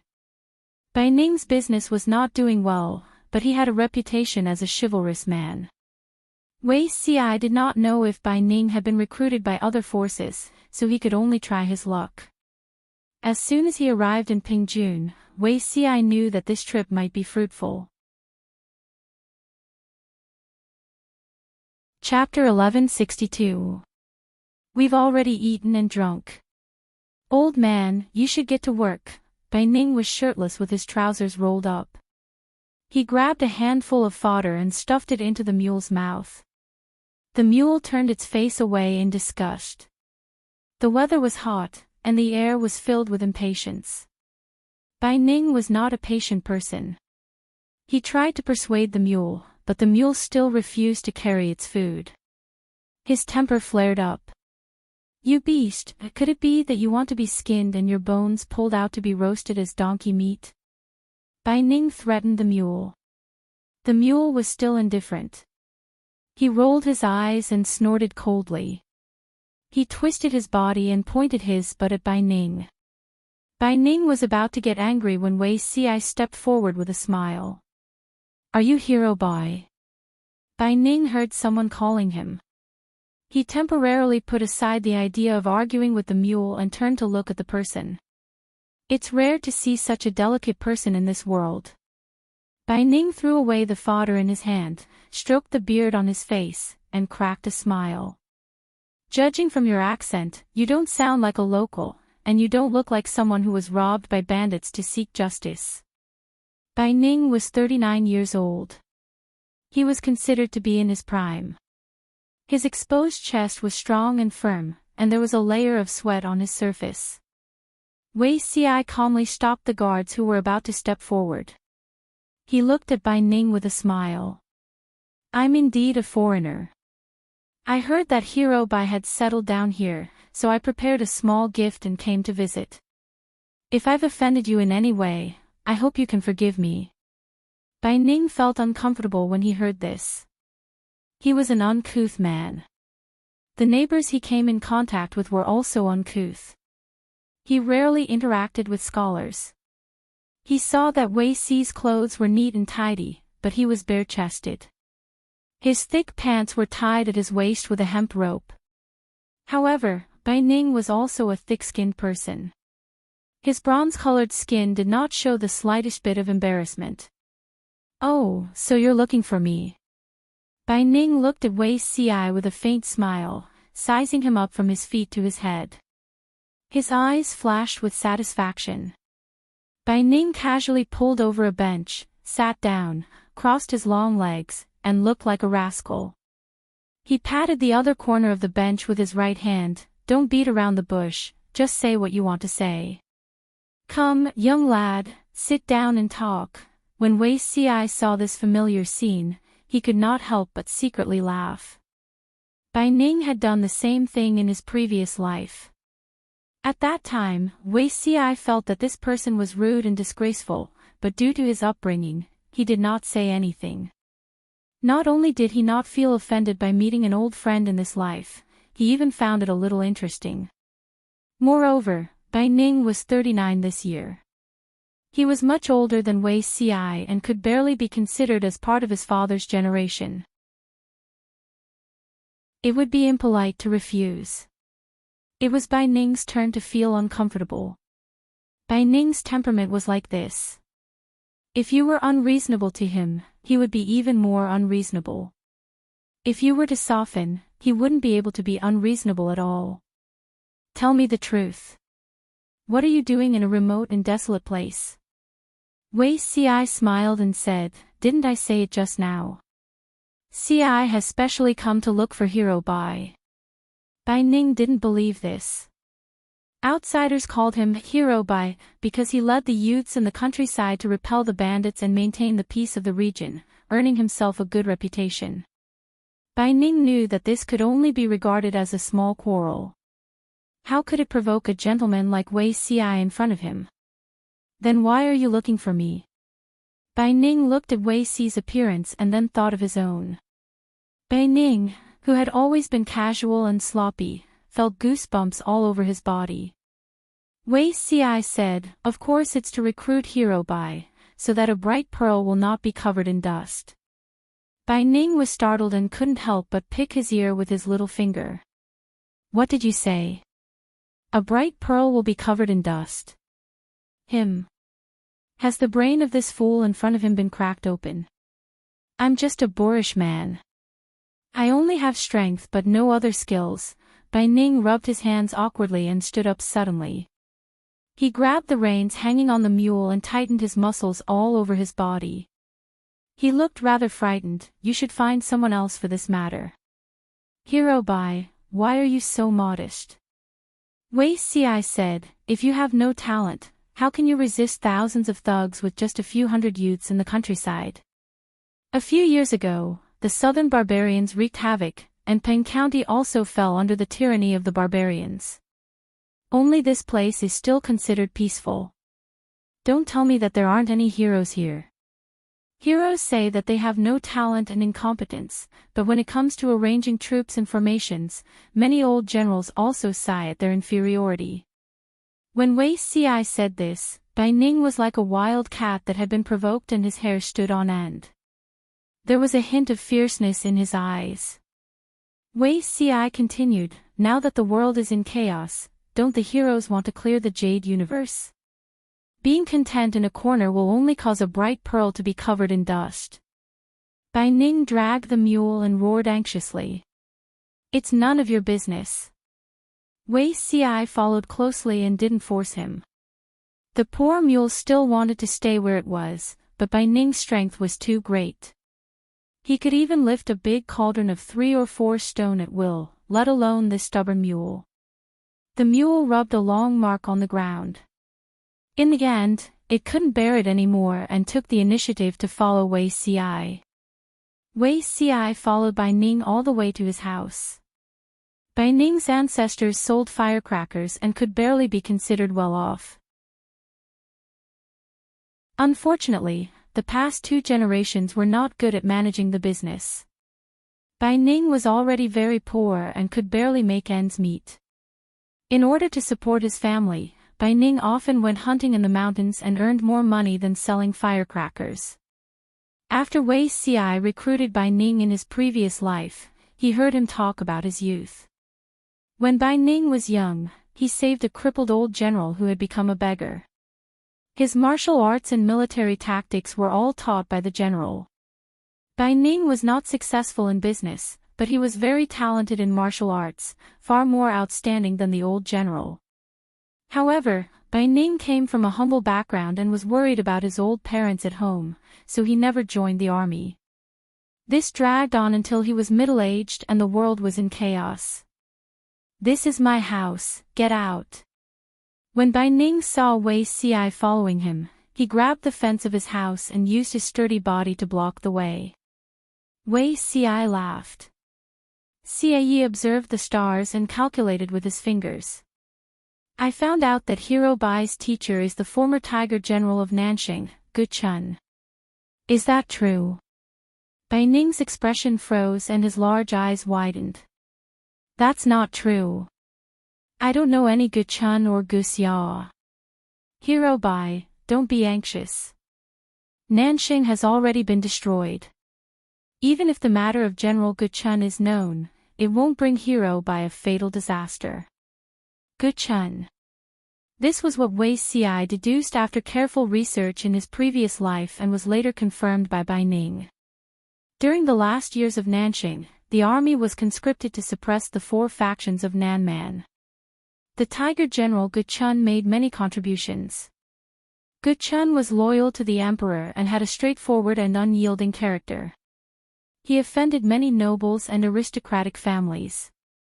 The latter were afraid that Guchun would win in the crusade against Nanman, so they decided to strike first and delay the reinforcements and supplies. Guchun was ambushed by the 4 factions of Nanman. The battle report said that he died in battle and his corpse was eaten by the war beasts raised by the 4 factions of Nanman. Later, he was convicted by the court of a groundless crime and implicated his family.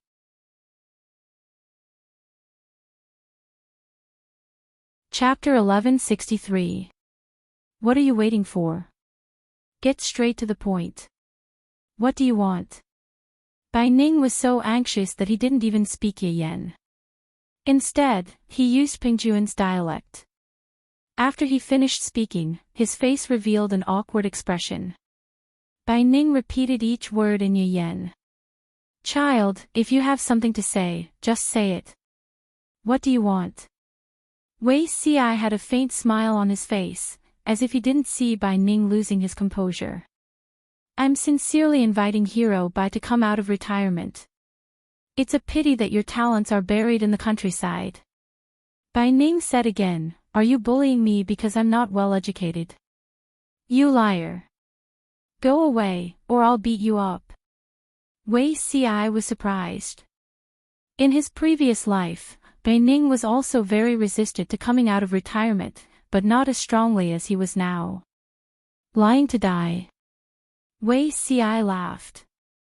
I'm sincerely inviting you without any deceit. Bai Ning's face was fierce. He had an expression that said, I don't want to listen, I don't want to listen, I just don't want to listen. Wei Ci had no choice but to use his killer move. How about this, I'll make a bet with you. If I win, Hero Bai, why don't you consider becoming an official? Bai Ning raised his eyebrows.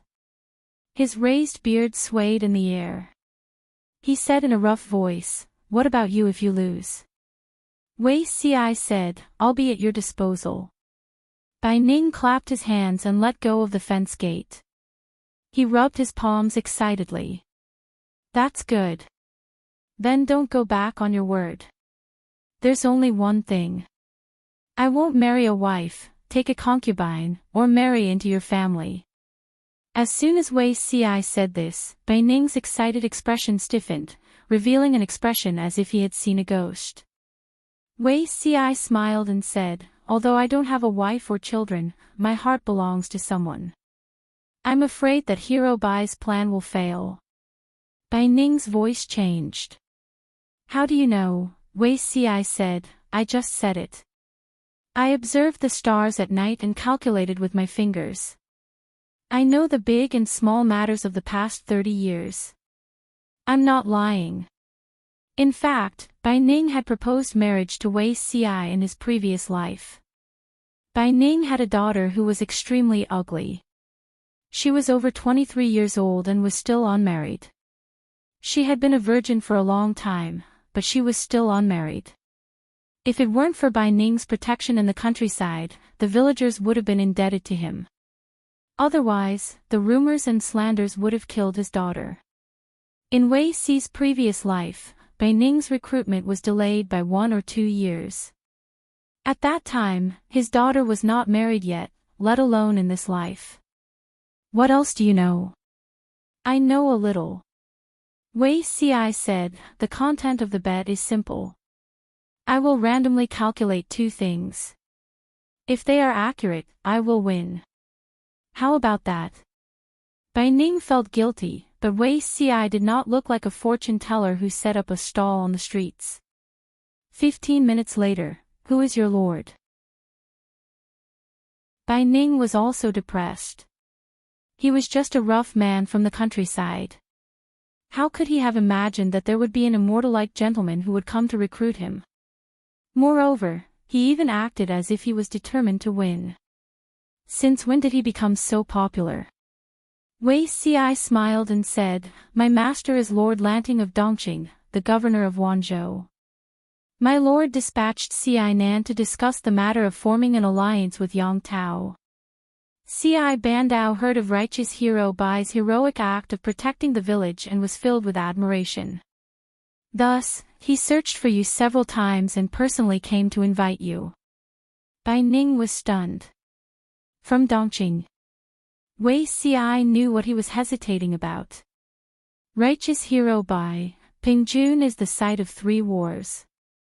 It won't be peaceful for long. If you insist on staying here, the safety of your family will be difficult to guarantee. As far as Wei Xiai knew, it was not that Bai Ning had never thought of becoming an official. However, he was already old. Almost 40 years old was considered old in the ranks of military generals.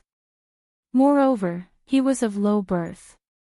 If he joined the army, he could only be a low-ranking soldier. He was almost the most worthless cannon fodder on the battlefield. Even if he had the courage to kill the enemy, the barracks could not even provide weapons and armor. Who could he kill? It was very difficult for a low-ranking soldier to climb up. Every step was made by piling up the enemy's heads. Bai Ning was an old man and had almost no chance of making a name for himself. Instead of that, he might as well stay in Pingjun and lead the village soldiers to fight the bandits.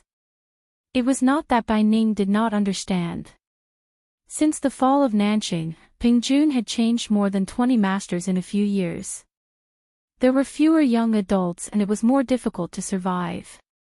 However, Bai Ning did not want to leave his hometown and run to another country.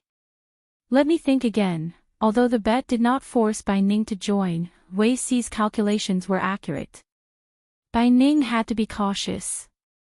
In this world that did not believe in science, a quack like Wei Xi was quite popular. This was made by your daughter. Wei Xi looked at the crossbow placed on the wooden shelf in the room and took it down to play with it. What a clever idea. Bai Ning said proudly, of course it was made by our Xia. It's the best in the surrounding area. Wei Xi was not surprised by Bai Ning's performance. There were many reasons why Bai Yuexia had been dragged from a virgin to an old unmarried woman, not just because of her appearance. Although she was ugly, she was smart and quick-witted since she was a child. She could learn anything with just a little bit. It was said that she was even taught by the current generation of Mahishts. She was very excellent in the art of mechanisms. She was really a woman with a clear mind. Because her appearance was not good, she wanted to find a husband who was talented in appearance but not limited to appearance. Apart from that, she had other high requirements. She scared off a group of suitors, but Bai Ning still indulged her. With Bai Ning supporting her, Bai Yuexia did not have to worry about when she would get married. Just as they were talking, a clear female voice came from outside. Father, there's a guest at home. Wei Xi looked over and saw a plainly dressed woman push open the door and enter. She looked mature, but her hair was tied up in a bun like an unmarried woman. Bai Yuexia's appearance took after her father. Her facial features tended to be strong, and the lines of her face were not as soft as ordinary women. At first glance, one would think that she was a man. Her eyebrows were thick, her eyes were dark and bright, and her skin was a little dark yellow and rough. If that was all, she would not be called ugly. However, there was a huge purple-brown birthmark on her face, which occupied most of her face. She looked as ferocious as a malicious spirit. Seeing that there was an immortal-like beauty in the house, Bai Yuexia could not help but take a few more glances. Wei Xi's expression was calm.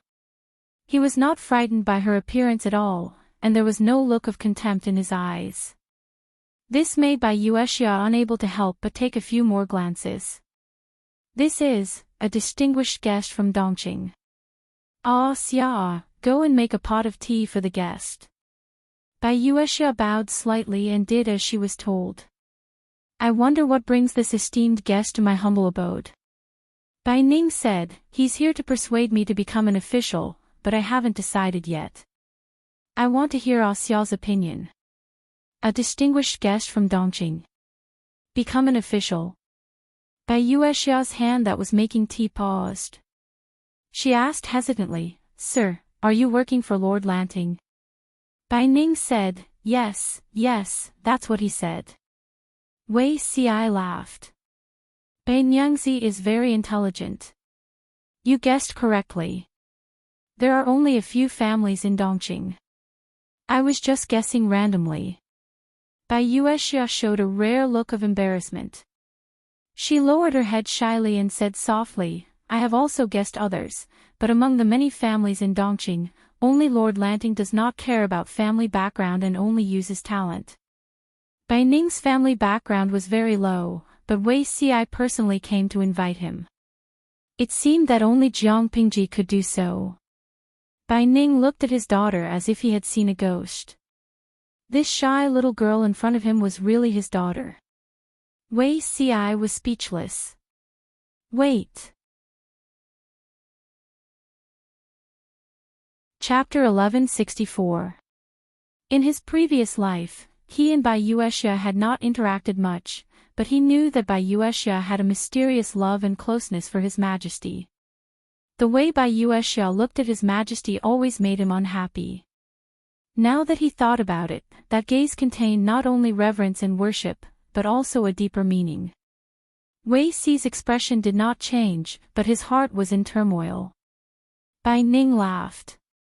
Apart from her looks, Xia is good in everything. She's worthy of the best man in the world. After saying that, Bai Ning signaled Wei Xi with his eyes. Should he change his mind and marry his daughter?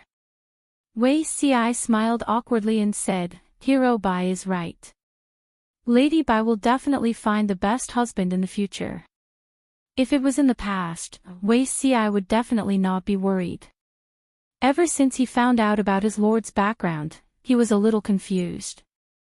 The lord's background was mysterious. She must have been very open-minded in her previous life, so she regarded men as normal. Then, Wei Xi could not help but let his imagination run wild. It was normal for men to be attracted to men, so was it normal for women to be attracted to men? When he thought of this, he felt the pressure on his shoulders suddenly increase. Opening the door to a new world, Wei Xi turned his head and recalled again. He realized that he was surrounded by rivals in love. Among the many rivals in love, Bai Yuexia was the most threatening one. If they were to fight, Wei Xi felt that he could not defeat her. In her previous life, Bai Yuexia was a very low-key woman. However, no matter how low-key she was, it couldn't conceal the fact that she stood in the imperial court as a woman. She was the Minister of Works. A few years later, she paid her respects to the Prime Minister at the Golden Unicorn platform. Before she retired, she even sent her portrait to the Heavenly Craftsman ranking of the Golden Scale Pavilion. Just from the Golden Scale Pavilion's 3 lists of civil, martial, and heavenly works, Wei Xi, who did not even have a ranking in his previous life, was under immense pressure. After that, His Majesty proposed the policy of 1 family, 2 households, and Bai Yuexia was the first one in the court to stand up and support it. In comparison, Wei Xi was apprehensive of the power in the imperial court and reacted a bit slower, unlike Bai Yuexia who staked everything on one throw. What was 1 door, 2 households? To put it bluntly, a family was allowed to have 2 heads of household. Children born to a woman could inherit both the family property of their mother and the family property of their father. The children's surname and household registration could be decided through consultation. Many officials thought that this policy was specially established to ensure that the Empress would continue to exist for a long time. At the beginning of the proposal, almost no one objected. If they were to oppose the 1 family, 2 households policy, wouldn't they be supporting the Empress in a disguised form? Just like ordinary women and children who married their husbands, wouldn't they? This was not nonsense. Whoever objected would have their brains filled with seawater. However, this was only the opinion of a mediocre person. Wei Xi was very clear that the 1 family with 2 households was actually to support the female household system. After the establishment of the Jiang dynasty, the world was at peace, and there were fewer and fewer women who set up their own households. In some places, there was even a culture of despising women. It wasn't that the women didn't want to establish a female household, it was just that there were too few good men who were willing to marry into the family, and the pressure of establishing a female household was too great. Many women could only choose to compromise. Even if they got married and earned more money, their income could only be regarded as supporting the family and not supporting the family. In order to solve this problem, His Majesty proposed to have 2 heads of household and set up a series of new marriage laws. From the start of the new law, Jiang Chao had a clear concept of joint property after marriage. Of course, concubines and children born of concubines were not considered joint property. Their daily expenses and future marriage residences were only managed by the man. This made the majority of legal wives applaud and feel even more grateful to His Majesty. One had to know that before this system was introduced, many legal wives not only had to help their husbands take care of the family property, but they also had to manage the daily expenses and various trivial matters of the concubines and children born of concubines. When faced with a husband who favored his concubines to the detriment of his wife, the legal wives couldn't even defend the interests of themselves and their children. Although the one family with 2 households was to protect the continuation of the Empress, they were also beneficiaries of the new law. At first, Jiang Chao men didn't care about this new law. Anyway, they didn't covet their wives' money. Even if there were people who coveted their wives' dowry, who would have the face to say it? There was nothing wrong with the imperial court promulgating laws to protect the Empress, the royal family, and the legitimate children of the legal wife. However, not long after, many men started to complain.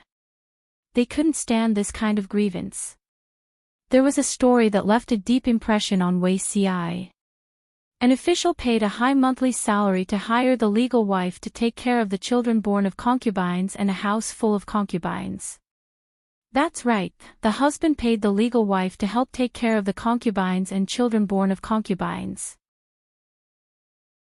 The laws of the Jiang Chao dynasty stipulated that concubines couldn't touch the authority of a housekeeper. It was fine among the people. If it was discovered that a concubine had taken over the authority of the legal wife, it would at most cause a bad reputation. If an imperial court official was found to have a concubine touch the authority of a housekeeper, he would be demoted or even dismissed.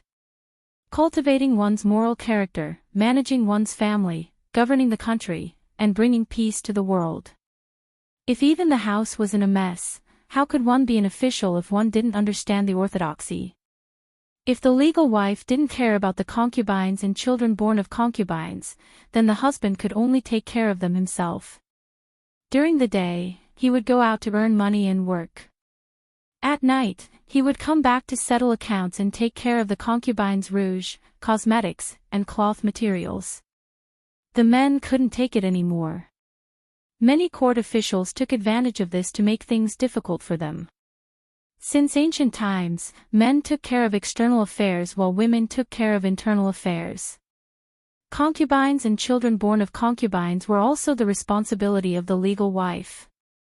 In the end, they were ruthlessly beaten down by the Empress and the aristocratic families, and soon, there was no more movement.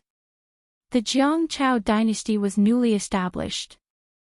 Those who took in a bunch of concubines were mostly the new nobility or poor families who had gained power. Once they gained power, they became arrogant. There were many poor families who drove out their first wives or neglected their wives, and took in beautiful concubines. The aristocratic families had a long history. They had always claimed to be supporters of orthodoxy, and there were also strict rules for taking in concubines. For them, the loss of the new policy was not big. On the contrary, the poor families and the new nobility were angry. The aristocratic families took this opportunity to stand on the Empress's side to suppress the poor families. As the leader of the female officials, Bai Yuexia was the direction and role model for all the women to work hard. She carried out the new policy and played a good role in leading the way. She had a son and a daughter. The son followed his husband, and the daughter followed her. Bai Yuexia's son was not capable, but her daughter was different. She became the crown princess Jiang Yan's most trusted confidant. From a rational point of view, Wei Xi admired Bai Yuexia very much. When the world despised women, she reached such a high position that it was difficult for others to catch up to her. From an emotional point of view, Wei Xi really couldn't force himself to like Bai Yuexia. It was good enough that he didn't treat her as a love rival. But if he could go back in time, he would still come to recruit Bai Ning. After all, the Lord's interests were the most important. Love was just a small matter. From what you said, Lady Bai admires my lord very much. Wei Xi smiled warmly, like a quietly blooming spring flower, bright and warm. Bai Yuexia spoke quickly, the world treats women so unfairly, but the Duke of Lanting still walked to a point where no one can catch up to him. Isn't he a role model for all the women in the world? I've admired him for a long time. In a moment of excitement, I made a fool of myself in front of the teacher. I'm indebted to the Duke of Lanting for not abandoning me. If father can become an official and work for him, pacifying the world and clearing the Jade World, it will be a blessing for us father and daughter. Wei Xi was speechless. I only want to recruit your father. I didn't include you. Chapter 1165. It would be a lie to say that he wasn't upset. Wei Xi recalled many things from the past, such as the details of how he recruited Bai Ning in his previous life. In his previous life, he had tried to recruit Bai Ning on behalf of his lord, Enchanting. At that time, he was poor and had only a few generals under him. Enchanting did not have the right to look down on talent, so he recruited whoever he could. Although Bai Ning was old, he was still vigorous and could be considered a fierce general. An old steed in the stable had great ambitions. An old general who was almost 40 years old could not be underestimated. It wasn't difficult to recruit Bai Ning, but he had run into a snag with Bai Yuexia. She had even ridiculed his master, Enchanting, in a neither soft nor hard way. However, Enchanting was slightly cold and powerless at the time. Bai Yuexia's harsh words were the truth, so he couldn't act up in front of Bai Ning. Recalling his past life and comparing it to this life, Wei Xi almost vomited blood. In his past life, he had to persuade Bai Ning to become an official after much persuasion.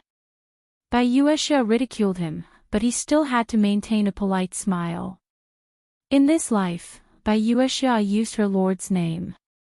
Without a second word, she packed her father and herself into officialdom. It was obviously going so smoothly, why was Wei Xi so unwilling? How infuriating! Since they had decided to become officials, Bai Ning and his daughter had to pack up their belongings and leave with Wei Xi. Wei Xi could use this time to persuade Yang Tao to form an alliance and send troops. Bai Ning was still in a daze even after Wei Xi left. Xia, do you really want to go to Dongqing? That place is far away from home. Father might not be able to protect you. Bai Ning drank the bitter sake and mumbled, I wanted to find a good family for you, but if you leave Pingjun, I'm afraid it won't be easy. Bai Yuexia was swiftly packing up her belongings. After the war, you can come back whenever you want. Bai Yuexia said, as for your daughter's marriage, you don't have to worry about it. They were just a bunch of boorish men who could only be seen by their appearance. To put it bluntly, they were nothing more than trash. I don't care for those with embroidered pillows. If I were to marry, it must be a man of great stature like the Duke of Lanting. I don't want to make do with just anyone. Bai Ning became even more worried, his thick black brows knitted into a knot. Ah, Xia, the Duke of Lanting is a woman. That's why I'm looking for a man as capable as him. I'm not marrying the Duke of Lanting. Bai Yuexia looked at her father. What kind of tricks did he have in his mind? She's the role model of our generation of women. If we could live happily like her, how carefree would that be? Bai Yuexia really admired Jiang Pingji and became her die-hard fan in no time. She was a woman who was despised and criticized because of her appearance. How much had Bai Yuexia suffered and how many tears had she shed because of this face? It would have been fine if she was stupid, but she was slow in perceiving the malice of others. Naturally, she would not be hurt by it. However, she was extremely intelligent and couldn't turn a blind eye to it. Why couldn't her intelligence and talent win the recognition and love of others? This question perplexed her for many years. Only later did she realize that it was because she was ugly. For a woman, being ugly was an original sin. She could forget about getting anyone's attention in this lifetime. According to the rites of Zhou, a woman has 4 virtues. Virtue is speech and appearance. She thought that except for her lack of appearance, she had the other 3 virtues. Unfortunately, she still couldn't compare to those illiterate, vulgar, and even unfilial shrews in the countryside. Because they were good-looking and could give birth, they were considered perfect as a woman. How unfair was that? Although Bai Yuexia didn't show it, she had suppressed her feelings for many years. She had tried every possible way to reject the marriage that Bai Ning had proposed for her. Those men were just ordinary people. As soon as they saw her face, their eyes honestly reflected what they were thinking in their hearts. Disgust and contempt. Bai Yuexia was proud and arrogant. How could she tolerate herself groveling to someone who was inferior to her in every aspect? Once she groveled, her pride and dignity would be broken. It wasn't until after the Huangshui meeting that Jiang Pingji's identity as a woman was revealed. Everyone in the world knew that Lu Shi was a woman and not a man. The moment she heard the news, Bai Yuexia was like a lone traveler in the dark who finally saw a bright light. It was dazzling and dazzling, hanging high in the sky. That kind of joy and excitement couldn't be understood by others. That was her son. At that moment, she really wanted to turn into Kuafu and chase after it until she died. Bai Ning didn't know what his daughter was thinking. He felt very ashamed. His old parents and wife had already turned to dust. Other than his daughter, he was all alone in the world. It was his fault that he wasn't able to let his daughter live a good life. Bai Ning watched his daughter pack up the pieces of wood on the shelves and asked, "Are we taking these away too?" "Of course. They might be useful in the future." Bai Yuexia nimbly packed them into the boxes. The wooden materials on the shelves in the house were all gadgets that she had made. There were 6 big boxes in total. "I heard that Zixiao wants to persuade Yang Tao to mobilize his troops. What do you think is the possibility of this happening?" Bai Ning couldn't help, so he tried to find a topic to chat about. 50-50, I think. Bai Yuexia said uncertainly. Yang Tao and Su Bei have a feud of half a province. Zhangzhou was seized. How could Yang Tao tolerate this? However, I see that Wei Zixiao is very confident. I'm afraid he has other bargaining chips that will allow him to easily persuade the other party. Bai Ning had also heard about the situation in Dongqing, but he didn't know as much as his daughter, who was chasing after her idol.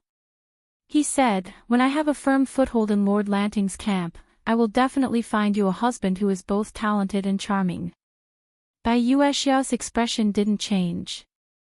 She knew that her father was worried that if something happened to him, she would be lonely and have no one to rely on.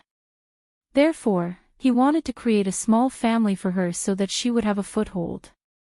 However, she was already indifferent to marriage. As for a husband, she would leave it to fate. Bai Ning and his daughter waited for 2 days. That afternoon, a group of soldiers with extraordinary auras stood outside the house. After asking around, they found out that Wei Xi had already convinced Yang Tao to form an alliance. Wei Xi had asked Yang Tao to send someone to fetch the father and daughter. "How did you convince Yang Tao?" Bai Yuexia was astonished. Yang Tao's father's murderer, Zhao Shao, is under Su Bei's camp. Wei Xi smiled and said, "Yang Tao lost half of Zhangzhou to Su Bei. He can't tolerate this.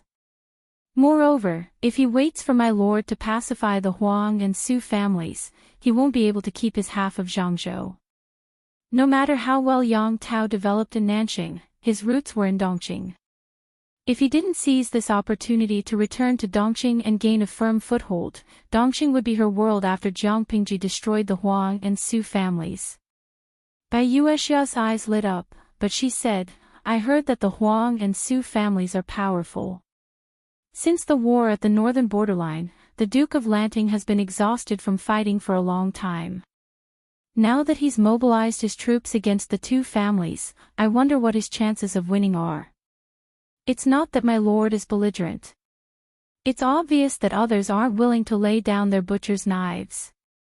She has no choice but to fight, he said. The chances of winning are not high. 100% is enough. If not for the Nia family of Zhongzhou's temporary withdrawal from the scene and the Yi family of Beiyuan's domestic politics, Jiang Pingji would have to face the predicament of fighting on all sides. Now that it was 1 against 2, the difficulty was very low. Now that she had joined forces with Yang Tao, they still couldn't win 2 against 2. It was better to rest early. Bai Yuexia pursed her lips, her smile rippling. I heard that the Duke of Lanting wrote to Su Bei and said, I want 100% of the 9 provinces and 4 seas. Why was her lord so arrogant and likable? Wei Ci was speechless. Chapter 1166. Even though Wei Ci spent 2 days to convince Yang Tao to form an alliance, the entire process was not smooth sailing. Instead, it was full of twists and turns. Yang Tao was in the pro-war faction, but his subordinates were not interested in it. If it weren't for Yan Lin's support, Yang Tao wouldn't have been able to suppress all the opposing voices and form an alliance. Yang Tao's old subordinates were brought over from Dongqing, but after they took root in Nanxing, the talents they recruited were all locals of Nanxing. He was able to gain a foothold in Nanxing not only because of his old subordinates, but also because of the Nanxing family. As mentioned before, the aristocratic families occupied more than 60% of the world's wealth. The longer the inheritance, the richer the family's wealth. If they lacked manpower, they would send manpower. If they lacked money, they would send money. If they lacked soldiers, they would buy soldiers. There was nothing in this world that money couldn't buy. If there was something, it was definitely not enough. Yang Tao accepted the olive branch extended by the aristocratic families and received their generosity. Only then did he have the confidence to send troops to start his own empire. Since he had received benefits from them, he naturally had to give them something in return. After all, not everyone was like Jiang Pingji. She could forcefully reject the aristocratic families, but others did not have the confidence to do so. Even for Jiang Pingji, there was a certain element of luck in her success. During the earthquake in Shangjing, there were countless casualties and refugees everywhere. The royal family of Dongqing disregarded the lives of the people and forcefully moved the capital. The Qingyi army and the Red Lotus Group took advantage of the situation to rise. Jiang Pingji seized the opportunity to stand up and become the backbone of the people of Wanzhou. They recruited soldiers and bought horses, absorbed young and strong refugees to strengthen themselves, and accumulated primitive capital by harming the northern borderline. At the same time, they mobilized troops to suppress the Qingyi army and the Red Lotus Group, and plundered their assets. Her success is almost impossible to replicate. The right time, the right place, and the right people were indispensable. When Wei Ci came forward to persuade them to form an alliance, the officials under Yang Tao who were from aristocratic families were unwilling. They wanted to set their sights on Nanxing. He would unify Nanxing and make himself the emperor. What benefits could Yang Tao reap by crossing over to fight Su Bei and Huang Song? This battle was won, and the person who benefited the most was Jiang Pingji. Huang Song's and Su Bei's territories had all been taken over by her. If Yang Tao went to war, he would only be able to take back half of Zhangzhou at most. Dongqing had 6 prefectures and 21 counties. Among them, 5 prefectures and 19 counties were under Jiang Pingji's control. With the addition of the northern borderline, the territory under her rule was larger than the original Dongqing. It was more than enough for her to establish a country and ascend the throne. What's the point of Yang Tao only taking Zhangzhou? Don't be fooled by the fact that the children of aristocratic families looked like they were above the common people, but when it came to accounting, they were very shrewd. Wei Ci was put in a difficult position, but this was nothing to him. He knew 80% of these officials who were from Nanqing aristocratic families. Back when Enchui returned to Nanqing to develop, he was penniless. In order to obtain the help of these aristocratic families, Wei Ci had put in a lot of effort. Even after so many years had passed, Wei Ci still remembered the situation of each family and their connections. He had not been afraid in his previous life, so how could he be afraid in this life? In the words of his lord, none of these landowning households could fight. Trying to persuade these people, rather than using extravagant promises, it was better to say 1 or 2 words that were concerned about their own interests. Although the opposition from the aristocratic families was loud, the final decision-maker was still made by Yang Tao. Yang Tao wasn't stupid. Even though he had borrowed the power of the aristocratic families, he wouldn't be turned into a puppet by the other party. Even if Yang Tao couldn't make it, he still had Yan Lin to protect his father. Military advisor, can't you persuade the Lord to give up on the idea of forming an alliance? Yan Lin said, the Lord has already made up her mind. There's no point in trying to persuade her. Putting aside the hatred of killing his father and seizing the state, Yan Lin didn't approve of Yang Tao and Jiang Pingji forming an alliance. The reason could be summed up in 4 words, asking a tiger for its skin. During the alliance meeting at Huangshuwei, Yan Lin felt that Jiang Pingji was full of ambition. This person's appetite would never be satisfied with Dongqing or the northern borderline. If the Lord allied with her to kill Su Bei and Huang Song, Yan Lin deeply suspected that she would turn around and stab Yang Tao. This woman had done many things to kill her acquaintances. The official said, "Sai, if we send troops to attack Huang Song and Su Bei, our supply lines will definitely be tight. If we're not careful, we'll be doomed eternally." This official wasn't exaggerating. He was sincerely considering things for Yang Tao. In his opinion, a man had to be ruthless if he wanted to achieve great things. If Yang Tao rashly sent troops to fight a foreign war to avenge his father, he would suffer greatly. It was better to swallow this hatred. If Xiao Xiao fell into Jiang Pingji's hands, he would die anyway.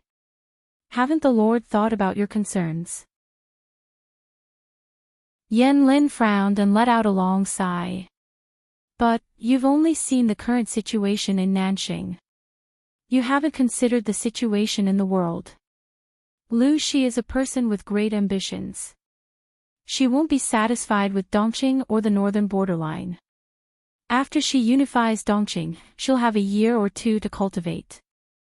Nanqing will be her next target. Zhangzhou must not be lost. Without Zhangzhou as the front line, Jiang Pingji could send troops to the border after unifying Dongqing. By then, Yang Tao would be in a dangerous situation. When the official heard this, his expression changed drastically. After a while, he said, "Lu Shi is just a woman. How can she be so ambitious?" Yan Lin didn't speak. What did ambition have to do with whether she was a woman or not?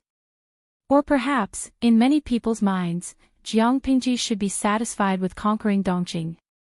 Yan Lin said indifferently, "The northern borderline has been destroyed for almost a year. She had even destroyed the northern borderline. Why did people always think that she was a woman who could be easily fooled? If all the women in the backyard behaved like her, there would be no place for men in the world." The official looked embarrassed.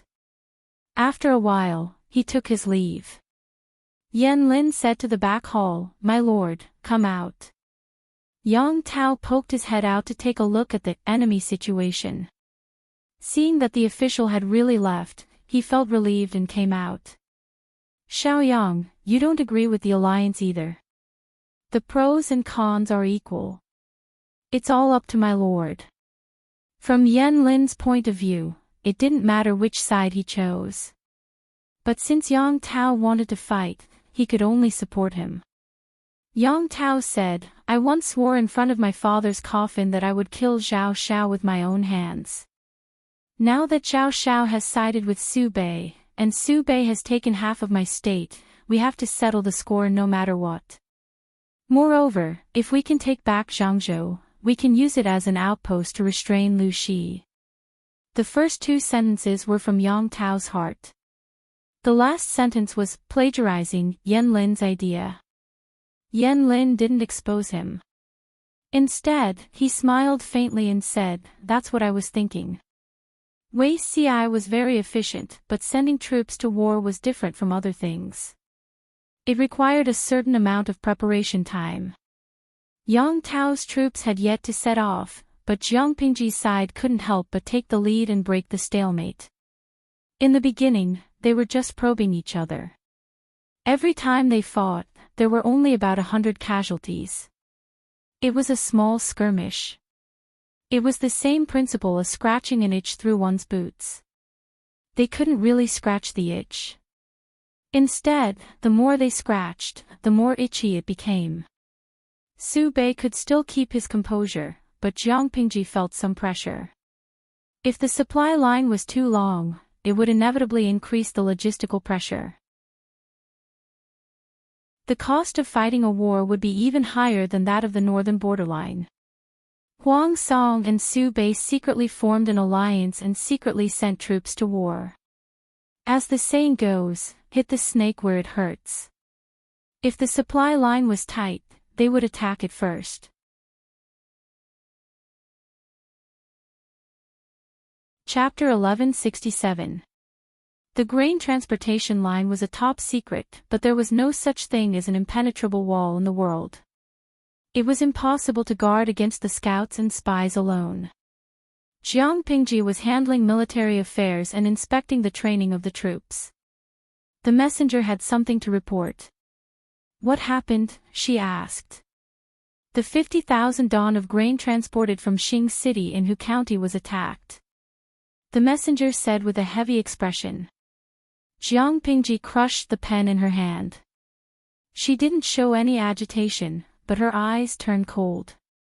What do you mean? The grain transported from Xing City in Hu County was attacked.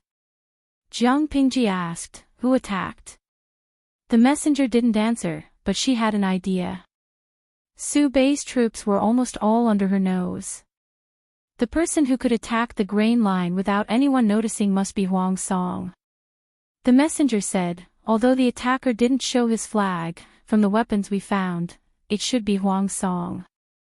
The weapons were engraved with the surname Yuan and a simple family emblem. The Yuan family was Huang Song's family. Jiang Pingji gritted her teeth in anger. It was too inconvenient to transmit information in ancient times. When she received the news that the grain team was attacked, Huang Song had gone home early. Do the military advisors know about this? Have you sent anyone to intercept them? Jiang Pingji knew that the 50,000 don of grain could not be kept, but those who came to steal the grain could not think about leaving. They had to stay alive. What are their arrangements? Jiang Pingji was overseeing the main army. These days, she had been handling military affairs and calming people down. Yang Si and the others were at the front lines. Naturally, their reaction speed was much faster than hers. If they sent troops to intercept them in time, they might even be able to beat those thieves to the ground and send them to the King of Hell. The messenger said, military advisor Qiguan learned about this and has already sent troops to intercept them. Jiang Pingji trusted Qiguan Rank's ability. Since he had taken action, he would not let Huang Song leave unscathed. Even so, Jiang Pingji was so angry that her liver hurt. She had spent a lot of money to build the heavy cavalry battalion. Even if she recovered by plundering the nobles of the northern borderline, she still felt that she was poor. In troubled times, no matter how precious jewels and gold were, they were not as precious as grain. Although Hu County was a major grain-producing county with a large area of arable land, it was not easy for farmers to farm. Grain was planted, not conjured. Every grain was precious. She couldn't help but clench her fists at the thought of Huang Song stealing or burning 50,000 dawn of grain. The audience in the streaming room had been following Jiang Pingji for some years. Occasionally, they could guess her mood from her expression and gaze. Needless to say, given the situation before him, she was definitely angry. Hua Hua loves pighead, host, don't be angry. Our 850,000 salted fish army supports you. 50,000 dawn of grain is nothing. Each of us will give you some as a tip. When the time comes, you can exchange it for 1,000,000 dawn of grain. Eat one bowl and throw it away, cook one pot and throw it away. Let those poor bastards see the might of a nouveau riche. He wanted to let them know one thing: with money, you can really do whatever you want. I'm not angry anymore. Jia you, well, let me ask a stupid question. Is 50,000 dawn of grain a lot? Jiang Pingji rarely got angry. Many of the audience had been following her novel for so many years, but until now, they had never seen any expression other than a calm or smiling expression on her face. Liu Siji Lianming, 50,000 dawn is a lot. If you guys have been following her updates since a long time ago, you should know that the host once did a show in Hejin County where she limited the purchase of grain to suppress the price of grain. At that time, the host didn't have much grain on her hands. She had to make a tight calculation and barely suppressed the price of ordinary grain in Hejin County. Think about it, how much is 50,000 dawn? If it falls into Huang Song's hands, he won't leave it for the host even if he burns it. Gui Kai Guo Fengxiu, according to my observations over the years, 1 dawn in this world is about 50 kilograms. Let me calculate for you guys. If an adult eats 1 catty a day, then 10,000 people will eat 10,000 catties, which is equivalent to 5,000 kilograms, which is 100 dawn. With the intuitive numbers, the audience could not help but gasp. Turu Feicho, that's not right. The cooks who transport the grain also need to eat. Their grain is also paid from the total amount of grain transported. Xinjia, but I remember that Xing City in Hu County is only 7 or 8 days' journey on foot from the front line. No matter how much the cooks can eat, how much can they eat? When the 50,000 dawn of grain is transported to the front line, there will definitely be a large portion left. Now that Huang Song has intercepted it, it would be strange if the host doesn't feel distressed. The audience was already used to the plot of television dramas. They thought that millions of dawn of grain could be easily taken out to fight a war. Little did they know that 50,000 dawn of grain could already support a small-scale war. It was true that Jiang Pingji did not lack grain, but it did not mean that she would not feel distressed if the enemy intercepted or burned her grain. The audience was silent for a moment. Zhongfei yesterday's stars. I remember that when the Dongqing earthquake occurred in Shangjing, the streamers seemed to have exchanged a lot of grain from the streaming system. 50,000 dawn of grain is indeed a lot, but there are more people in our streaming room.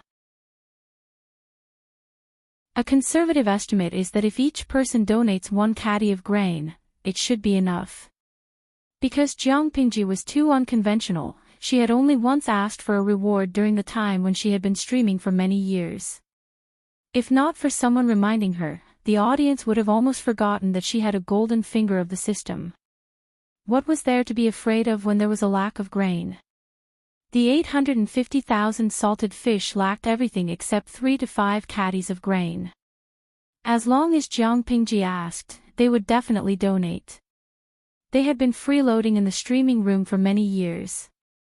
Now that they finally had a reason to spend money, they must let the people in the other world see their extravagance. Lu Yukong, yes, yes. Streamer, let us drown Huang Song with grain.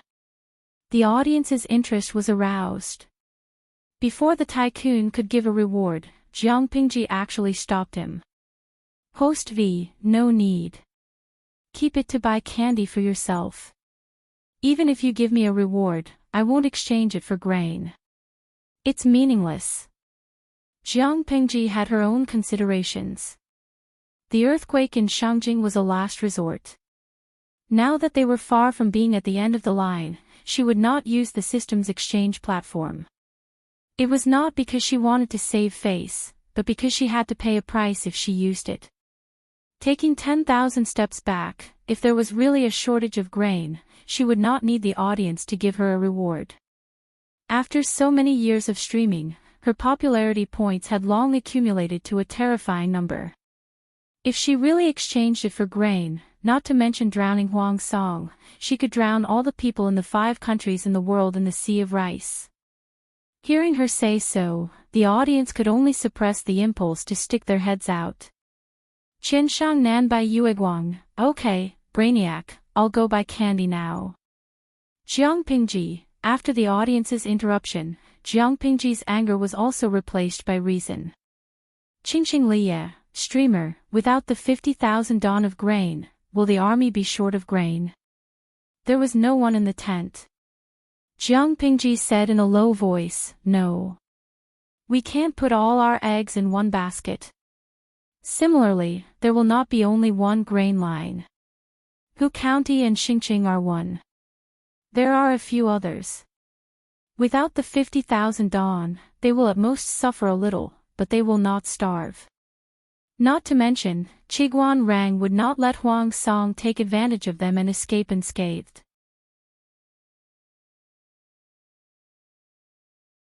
Chapter 1168. Su Bei's territory was in the south, while Huang Song's territory was adjacent to Jiang Pingji's, located at the border between the north and the south. Although Huang Song and Su Bei had formed an alliance, the two families were not familiar with each other and did not trust each other well. Currently, they were still in the same bed but sharing different dreams. On the surface, the two families had formed an alliance to resist Jiang Pingji, but the real main force was Su Bei's army. Huang Song assisted from the side. It was not that Huang Song did not want to send troops to confront Jiang Pingji head-on. The key was that the main battlefield was near Hu, Zhe, and Hu counties. If Huang Song sent a large number of troops to participate in the battle, he would definitely have to obtain the approval of the host, Su Bei. This action was akin to Su Bei removing his snail's shell and revealing his defenseless, tender flesh to Huang Song. Huang Song dared to think of it, but Su Bei dared not do it. This was one of the reasons, but there was another main reason. Huang Song had yet to recover from the previous battle. If he went all out now, who could guarantee that Su Bei would not betray him midway? Although the two families were allies, they were still on guard against each other. Neither was willing to trust the other completely. Of course, these reasons that would damage the relationship between allies could not be put out in the open. It was enough for both sides to be aware of it. Huang Song did not send his main force, but he deployed 30,000 elite troops to assist Su Bei.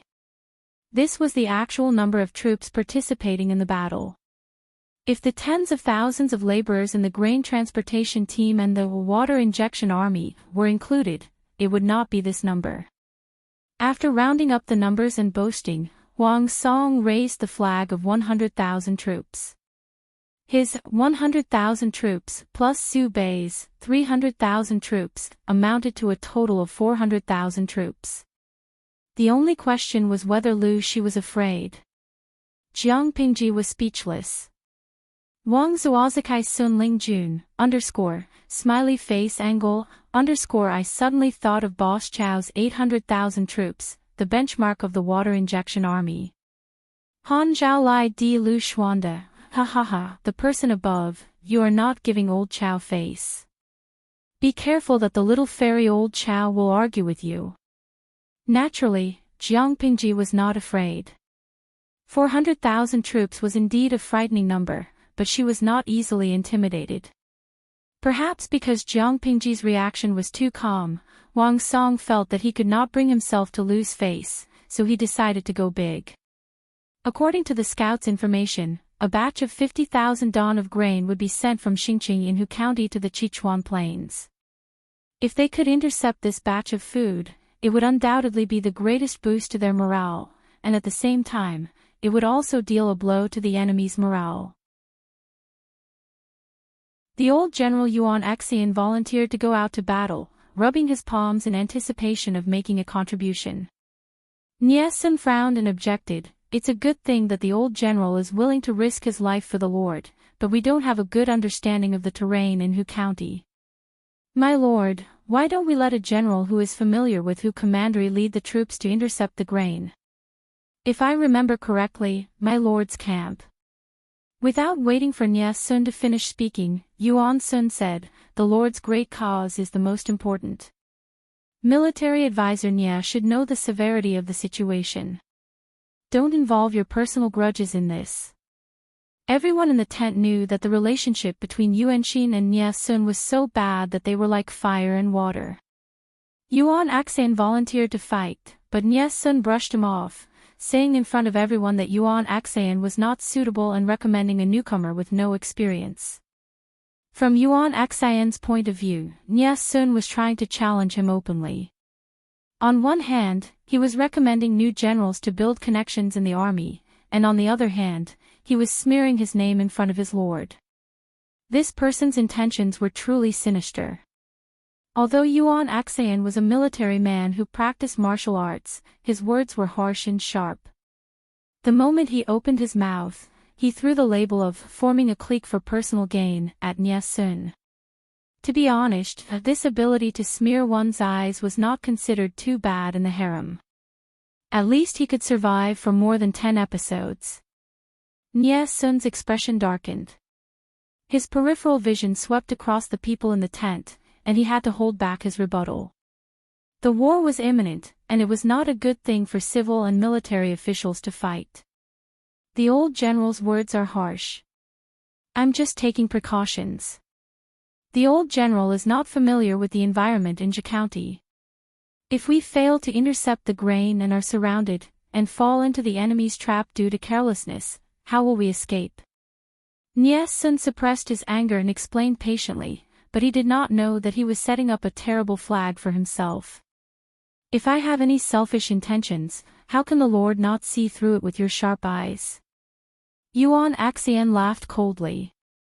He did not believe a single word that Nie Sun said.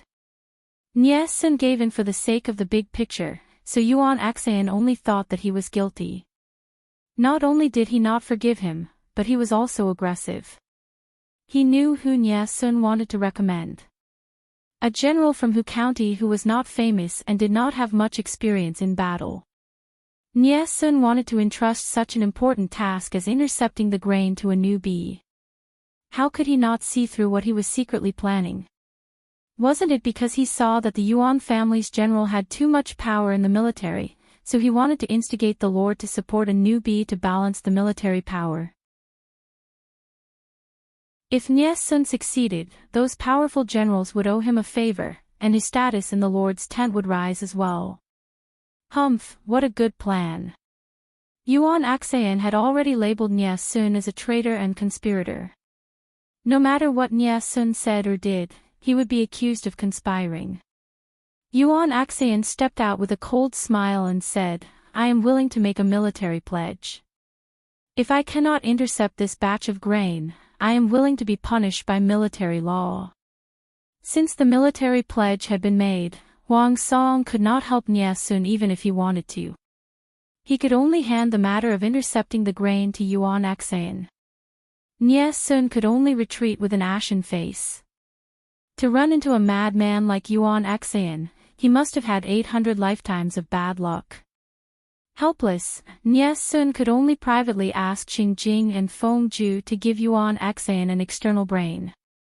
Yuan Axian, this boorish fellow, dared to defy the heavens and the earth, and Nie Sun, but he did not dare to defy the two most useful strategists in Huang Song's tent.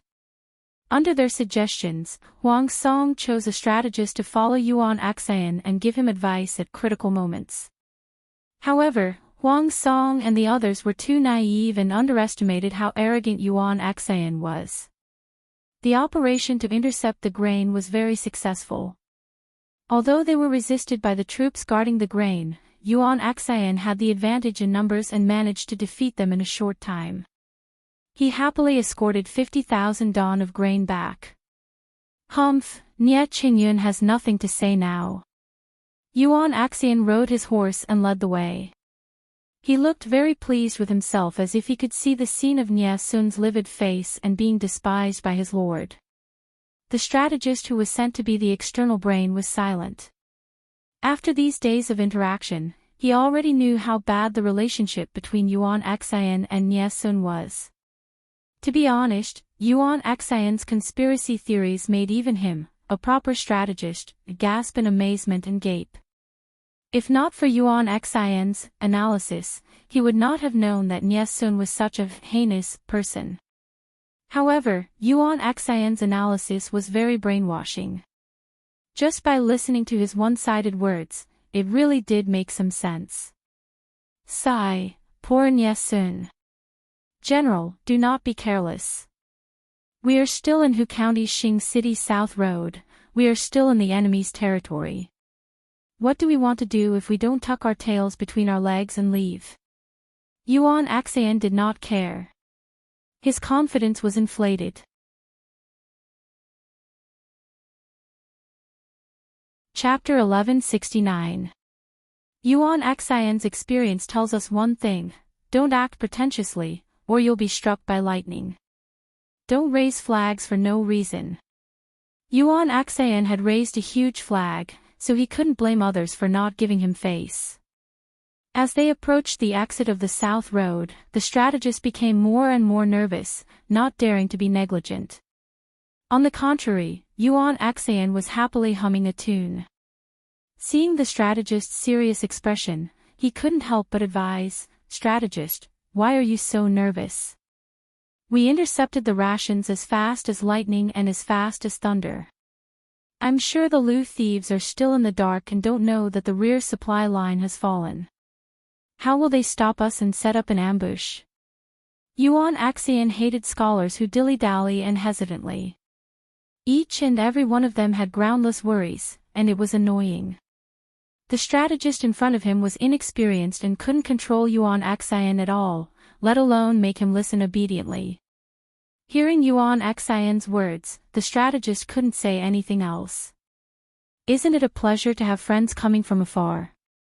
After marching for an hour and seeing that they were about to leave the south road of Hu County's Xing City, a loud voice resounded in the sky like thunder on a sunny day. The words, "Isn't it a pleasure to have friends coming from afar," echoed in the mountains. Yuan Xian was shocked and hurriedly grabbed the reins. "Why don't you rest for a while and let us do our duty as hosts?" Just as the layers of echoes faded away, another sentence was uttered. "There's an ambush." Yuan Xian couldn't care less about being slapped in the face. He quickly drew his sword and prepared to face the enemy. Just as he finished speaking, the enemy emerged like mushrooms after the rain. The road ahead was blocked, and there were traces of the enemy behind them. Seeing so many enemies appear without a sound, everyone turned pale with fright. The originally orderly formation was now in chaos. Yuan Xian was even more furious. The enemy hadn't even attacked and they were already in chaos. What a stupid teammate. The strategist said, "The enemy outnumbers us. General, please make a decision quickly." This strategist was just an advisor and had no military power in the army. Thus, he had to ask for Yuan Xian's permission before he could command the army. Yuan Xian gritted his teeth and said, "Are we really going to burn the 50,000 dawn of rations?" The strategist said, "If we don't burn it, the enemy will definitely take it back. It's not worth it." The enemy had completely surrounded them. If they did not burn the food, these supply wagons would become a burden to their escape. If they encountered someone with combat experience, it would be difficult for them to break out of the encirclement. Instead, they would be worn down by the other party until they died without a complete corpse. It was better to be ruthless and not let the enemy get what he couldn't get. They suffered losses when they burned through their rations, but the enemy's losses were even greater. It wasn't that Yuan Axian didn't know this, but his heart ached. Just as they were about to transport the 50,000 don of grain out of Xingqing South Road, they didn't expect that the enemy wouldn't chase after them. Instead, they sent soldiers to block their way. Time was of the essence, and Yuan Axian didn't have much time to think. Burn it. Gather the troops and break out. Although Yuan Axian was petty and liked to snitch on Nie Sun, he was still reliable when it came to major issues. At this moment, Qiguan Rang pinched his feather fan and shook it. Seeing that the enemy had made a move, he moved his wrist, and the feather fan moved down along with his movement. Kill! The horn of attack sounded, resounding through the mountains and fields. The loud and clear echo entered everyone's eardrums. Military advisor, they've set fire to the rations. Before the two armies met, their sharp eyes saw the fire and smoke rising from the supply team. Qiguan Rang sneered and said, "It doesn't matter if the rations are burned. It tastes just right with human flesh." Li Yun couldn't help but feel a chill down his spine. Just the thought of it made his throat ache. Qiguan Rang's eyes were cold, and he said coldly, "The rations can't be saved. If we can save a portion, then we'll be lucky. If not, then it's not a pity. They were the ones who started the fire, so let them bear the consequences themselves. Pass down the order, only surround and not attack."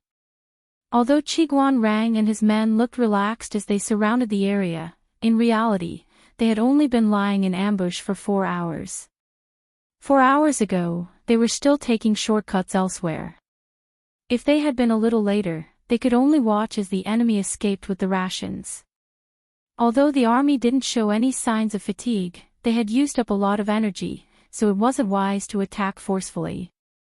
Since Yuan Axian and his men were so heartless as to set fire to the rations, then let them have a taste of their own medicine.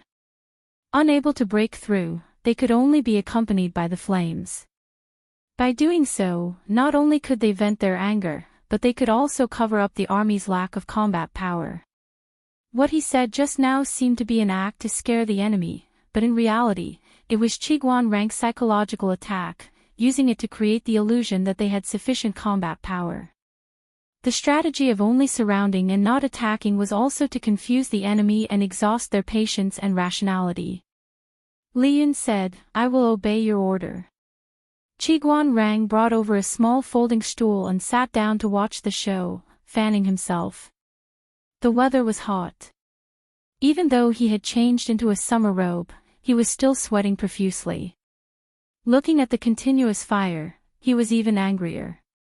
He was leisurely and carefree, but Yuan Axian and the others were suffering. The enemy could always predict the direction they would break through. That was fine, but the enemy was a coward, refusing to fight. The strategist said, "General, don't be anxious. First stabilize the battle formation and gather the troops to break through. Don't be disorderly." The more disorderly they were, the more advantage the enemy had. The fire in the supply wagons was already considerable. Based on the fire, the enemy would not be able to save much rations even if they wanted to. If these 50,000 don of rations were burned to ashes, their goal of intercepting the enemy's supply line would be achieved. Now, they only needed to gather the troops in one place and break through.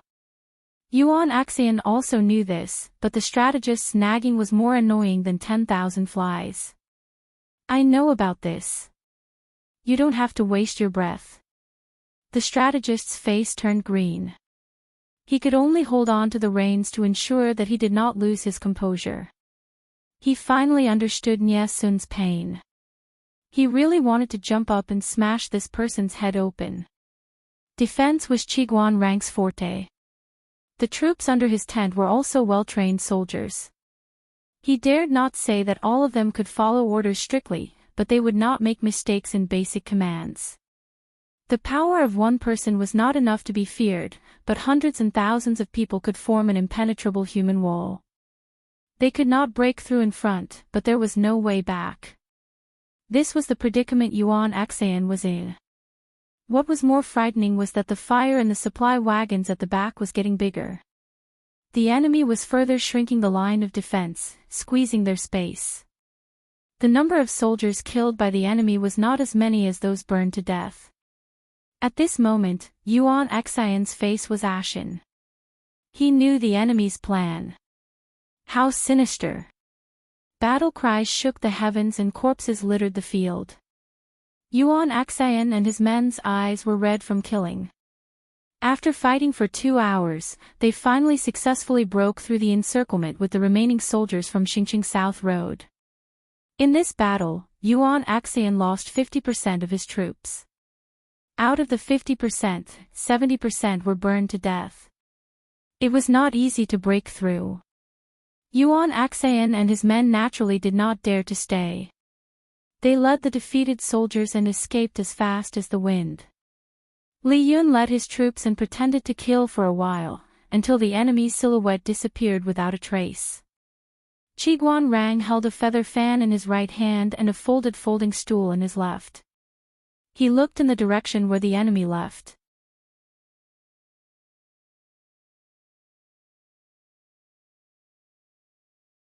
Chapter 1170. Li Yun said, "Then, there's finally an explanation." However, he looked at the battlefield with some pity. That was 50,000 dawn of military provisions, but now it was burnt to the ground. Fortunately, the military counselor had calculated the enemy's marching route, so they were able to stop the troop that intercepted the provisions in time. Now that they made the enemy bleed, it could be considered as atoning for their crime. Otherwise, he would be too ashamed to face his lord. Qiguan Rang frowned deeply. He did not agree with Li Yun's optimism. If it wasn't for the lord's use of the method of storing the provisions separately, building multiple granaries and grain lines, I'm afraid the loss today would be even greater. To save manpower and time, many feudal lords like to build a unified granary to store the military provisions in order to facilitate management. If Jiang Pingji chose to do the same, the troop that Huang Song sent to intercept the provisions would earn a lot. The provisions they intercepted and burned would not only be 50,000 dawn of grain, it could be 200,000 dawn or 300,000 dawn or even more. That was a month's worth of military provisions for 100,000 troops. What would the soldiers eat if they burned it all at once? How would they fight without provisions? A fall into the pit, a gain in your wit. Qiguan Rang said coldly, if we fall into the same pit twice, what use would the Lord have for us? Upon hearing his words, Li Yun's expression, which had relaxed with much difficulty, became serious again. Yes, Qiguan Rang was right. So what if they killed half of the enemy's troops? Those 50,000 dawn of grain were also burned clean by the enemy. What was there to be proud of? You're right, military counselor. Li Yun had a good temper. If it was another arrogant general who was lectured by Qiguan Rang, even if he did not show it on his face, he would be dissatisfied. In terms of status and authority in the army, the two were of the same level. What right did Qiguan Rang have to lecture him? If Qiguan Rang did not understand Li Yun's character, he would not have said such things and made himself a political enemy for no reason. Qiguan Rang and the rest returned to the camp. Just as they arrived, a soldier came forward to report that they had caught a suspicious person outside the camp who was spying on the camp. Because the identity reported by the person was suspicious, they did not dare to handle it on their own. They could only report to Qiguan Rang. Qiguan Rang raised his eyelids and asked coldly, "Suspicious person? Who? What was the identity of this person? How could the soldiers not know how to deal with him?" The soldier said, "The person who came claimed to be the Lord's younger brother, and he had many private seals on him that could prove his identity. I didn't dare to deal with him without permission. The Lord's concubine brother." Qiguan Rang's mind raced. He was stunned for a while before he remembered who this person was. Wasn't that Lu Xiao? Although he was the Lord's younger brother, Lu Xiao was very tactful. He usually acted like a hedonistic son of a rich family and was not a threat at all. Qiguan Rang had been wary of Lu Xiao at first. He had even wondered if he should do something so that Lu Xiao would die prematurely in his prime so that he would not cause trouble for his lord. However, the lord did not allow it, and Lu Xiao had been very obedient all these years. Qiguan Rang could only suppress his restless heart. "Bring him here," Qiguan Rang said. "Whether it's San Lang or not, we'll know at a glance." When he saw Lu Xiao in a slightly sorry state, he was instantly speechless. He thought that someone was pretending to be Lu Xiao, but he didn't expect it to be him. "San Lang Jun, why didn't you stay in Chongzhou? Why did you come to the front lines?" Qiguan Rang signaled for the soldiers to loosen the bindings. Lu Xiao had a harmless, naive, and sweet aura. Now that he was tied up and carried over like a chicken, he looked even more pitiful. "Quickly, untie him." Lu Xiao rubbed his hands that were slightly numb from being tied up. With a bitter expression, he said, "Sir Qiguan, you're really strict with your troops. I almost lost my life. If it wasn't for the intelligence of the little boy beside me, who hurriedly revealed his identity, I'm afraid that I would have gone to the King of Hell to complain about my grievances." Qiguan Rang's expression did not change, but in his heart, he could not help but raise the butcher's knife. Without waiting for Qiguan Rang to react, Lu Xiao smiled and said, "Sir, what I said just now was all nonsense. Please don't take it to heart. Spying on the camp is a serious crime. If I'm not careful and get shot into a hornet's nest, it's my own fault. You can't blame me, sir." Qiguan Rang furrowed his brows and used his eyes to ask Lu Xiao for the reason he came to the front lines. Lu Xiao saw that Qiguan Rang's expression was even colder and couldn't help but shiver. He begged, "Sir, can you send some troops to Zhao? What does San Lang need troops for?" Lu Xiao said, "Of course it's to escort Zhao to see my sister. I have something important to tell her." Although the security in the north was good and it was peaceful, the closer they got to the war zone, the more chaotic it became. Lu Xiao was used to having exquisite clothing, food, shelter, and transportation. When he went out, he was obviously a child of wealth. Robbing him was the right thing to do. Therefore, he mustered up the courage to borrow troops from Qiguan Rang to escort him to see Jiangpingji. The front lines are dangerous and chaotic. San Lang shouldn't put himself in danger. Qiguan Rang advised, "If San Lang has anything to say to the Lord, you can write a letter and send a horse to deliver it to the Lord. You'll get a reply in at most 3 days." This was already a compromise, but Lu Xiao refused to eat it. He shook his head and refused, still insisting on his own opinion. Qiguan Rang was speechless. What an infuriating spoiled brat.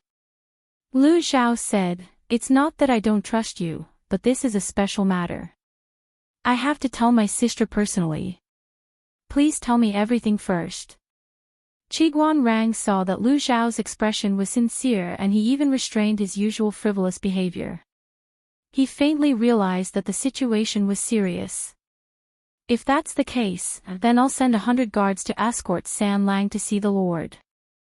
Lu Xiao's eyes shone brightly. He said happily, "Thank you, sir, for fulfilling my wish." God knew how a pampered and spoiled son like him ran all the way here. He must have suffered a lot along the way. When Qiguan Rang sent Lu Xiao over, Jiangpingji was correcting military affairs. "Why is he here?" Lu Xiao howled as he ran into the tent from outside. He said without a care for his image, "Sister, save me." Jiangpingji asked, "There's a ghost chasing after you. You're crying and howling in broad daylight." Lu Xiao secretly wiped his tears. She was really his biological sister. "Do you know there's a war now?" If you're captured by the enemy's scouts, you won't be able to keep your life. Jiang Pingji sternly reprimanded Lu Zhao. If Lu Zhao was taken as a hostage, she wouldn't be merciful. Get up. It's not proper to act like this. Lu Zhao pouted. Oh. Tell me. Why do you need me to save you? Can't you write a letter? Why do you have to come personally? Jiang Pengji asked. Lu Zhao looked around and said, Sister, can you dismiss the servants? So mysterious. Jiang Pingji didn't think that Lu Zhao had anything important to do. However, she still asked the soldiers in the tent to leave and turned off the live stream. Tell me. There's only the two of us in the tent now. There's no third person. Lu Zhao sat next to Jiang Pingji and squirmed. His expression was so weird that he looked like he had constipation for more than a month. Sister, father. Lu Zhao pulled his sleeves and hung his head. He wants me to get married. Jiang Pingji was speechless.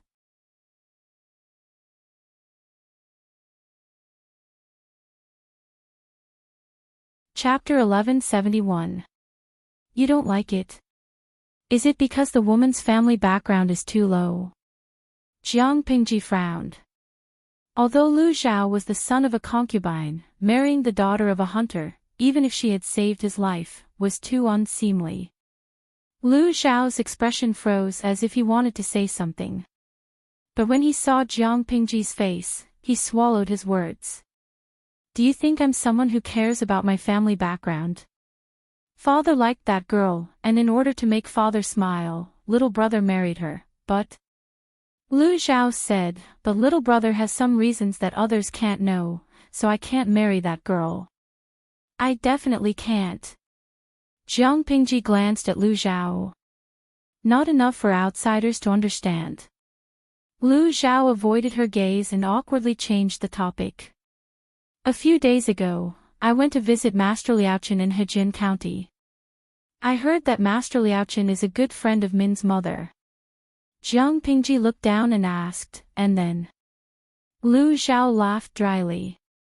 According to Great Master Liaochen, when Min's official mother was pregnant for the third time, she was disturbed by evil spirits due to the lack of yang energy in her body. She had no choice but to hide with Great Master Liaochen to find a way to get rid of the evil spirits. Sigh, it's a pity that the monastery is austere and not good for nurturing the fetus. After listening, Jiang Pingji further confirmed that there was a hidden meaning in Lu Zhao's words. He was probably really looking for him to ask for help. Mother's third pregnancy. Why don't I know about this? She pretended not to know. Aren't there only 2 times? Lu Zhao gulped nervously. Sister, don't scare little brother. If Jiang Pingji really didn't know about this, Lu Zhao wouldn't be seeking protection today. He would be courting death. Jiang Pingji did not tease him and continued to ask. What else do you have to say? Lu Zhao's eyes darted around and only spoke after a while. His words were also intermittent. This little brother has learned a lot of Zen philosophy from Master Liaochen. When she heard him talk about evil spirits, she asked him if there were really evil spirits in the world. What the great master said was true. Evil and humans existed side by side in the world. If the human body lacked yang energy, it was easy to be targeted by evil. As he spoke, Grand Master began to talk about some interesting things. There's a story that left a deep impression on me. Jiang Pingji sneered at Lu Zhao. To be fair, Lu Zhao was truly pitiful. If not for his family background, he might have had some achievements. What story? A story passed down from the 16 Kingdoms period. Lu Zhao struggled internally for a while before he said hesitantly, it said that the soul of a certain noble goddess left her body and roamed the king of hell's palace at night. She was captured by the black and white impermanence, and the judge said that she couldn't return to the mortal world before her time was up. She refused to accept it and asked the judge why she was wrongly judged. The judge said that her body had already been taken over by a nameless wild ghost, but that wild ghost did not have the memories of a real noblewoman. Because the memories were attached to the soul, although there were remnants of the memories in the physical body, these memories only recognized the noble lady's soul.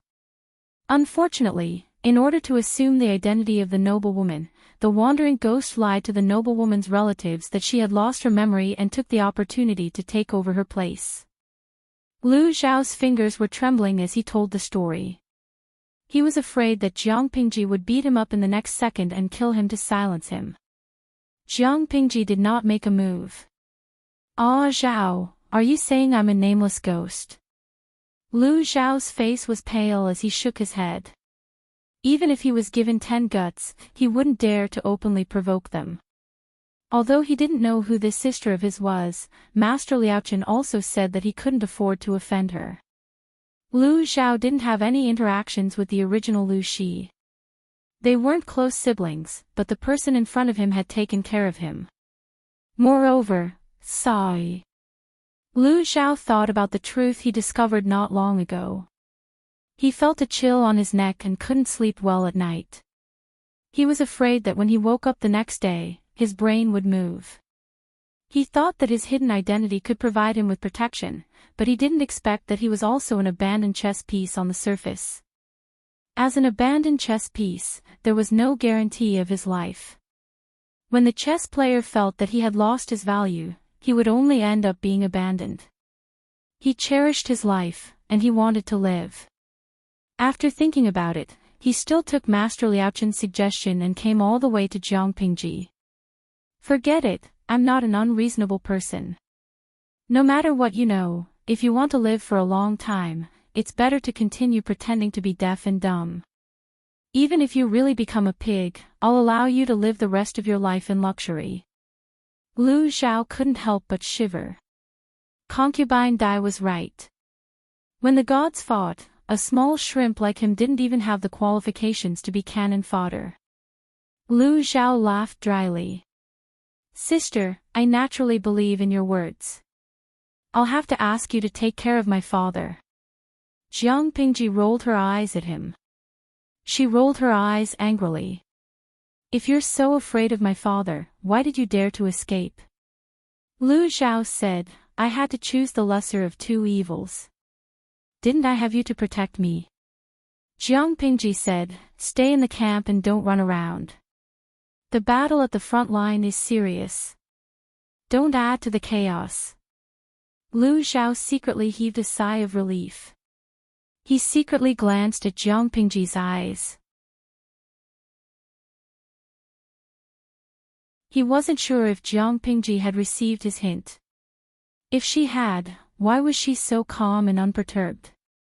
Judging from her reaction, she seemed to have known the inside story for a long time. If she really knew, why could she pretend that nothing had happened? "What are you thinking about?" Jiang Pingji asked out of the blue. Lu Xiao blurted out. "Of course I'm thinking about you."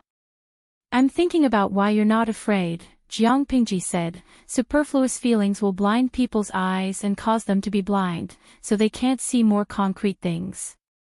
Lu Xiao asked in return, "So you don't have superfluous feelings?" "I don't have that, so I see far more things than you do. People will be afraid of the unknown, but things that they know won't." With that, Lu Xiao was even more certain of his guess. "It's getting late. You should go and rest first. I still have to deal with government affairs. Otherwise, I'll stay up until late at night again." Lu Xiao left tactfully. He left. Jiang Pingji didn't deal with government affairs according to his instructions. Instead, she stared at the god slayer on the sword rack in a daze. Suddenly, she asked in her heart. "System, Lu Shi didn't die, right?" According to Wei Si's revelation, Jiang Pingji didn't obtain the memories of the body's original owner. Because of the language barrier, she wandered outside. Just like the nameless wild ghost in the story, she couldn't obtain the body's memories because her soul didn't match. She could only pretend to have amnesia to deceive the body's relatives. Jiang Pingji was different. She had Lu Shi's memories. As long as she searched carefully, she could even find a lot of content that Lu Shi himself had forgotten. Before Lu Xiao told her the story, she could think that the system had helped. However, Lu Xiao came all the way here to tell her this. The weight was different. Lu Shi was very likely not dead. Thinking back carefully, Lu Shi's death was quite interesting. She was just frightened by the bandits. She stepped forward bravely to block a knife for Wei Jingxian. The knife cut her collar, but it didn't hurt her flesh. After that, Lu Shi had a high fever. After that, Jiang Pingji was pulled over by the system. Jiang Pingji's brain and spirit were strong. She could accurately sense if there was a strange second presence in a body. The conclusion was that Lu Shi's spirit had died. The death of his spirit meant complete death. Now.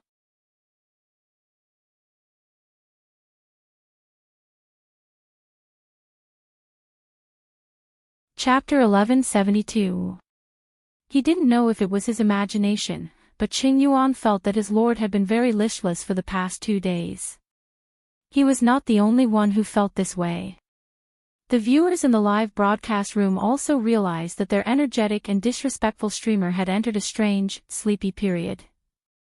At first, they could still laugh and tease Jiang Pingji, but they didn't get a reply, so they felt something was wrong. Oh shoo, that. Did something bad happen to the host recently? Or was he bullied? Junpei, TSK, our streamer has always been a bully, right? Maybe it's because of my body. Chen Shiruyan, Auntie finally visited the streamer. Drink more hot water or brown sugar water. Don't be greedy for cold water. The audience scratched their ears and cheeks. Their way of showing concern was a little clumsy, but anyone with a discerning eye could see their sincerity. Compared to the audience's anxiety across the plain screen, it was more convenient for Qing Yuan to be her secretary. Qing Yuan asked, "Has the Lord encountered something troubling recently?" Jiang Pingji turned her head to look at him. She pursed her lips tightly and did not say a word. She only used her gaze to ask silently. Qing Yuan said with slight awkwardness, "I haven't seen you for the past 2 days. You're always in low spirits." Jiang Pingji leaned back in boredom and said indifferently, "Nothing. I'm just bored and too lazy to move." Qing Yuan thought about the hot weather outside and thought he had found a reason. "So it's Xia Yan." Jiang Pingji blinked and deliberately repeated, "No, I just find it boring." Qing Yuan was puzzled. "What's boring?" Jiang Pingji sighed in her heart. In the end, she did not speak her mind. She wanted to say, "Fighting for the world is too boring, I don't want to play anymore." If the strategists in the tent knew what she was thinking at this moment, they would probably explode in anger. Before this moment, she had never felt such a tired emotion, but now it was like a volcano that had been suppressed for a long time, suddenly erupting. She asked Qing Yuan, "If there is someone in this world who is exactly the same as me, would Gong Liao recognize the wrong lord?" Qing Yuan was even more confused.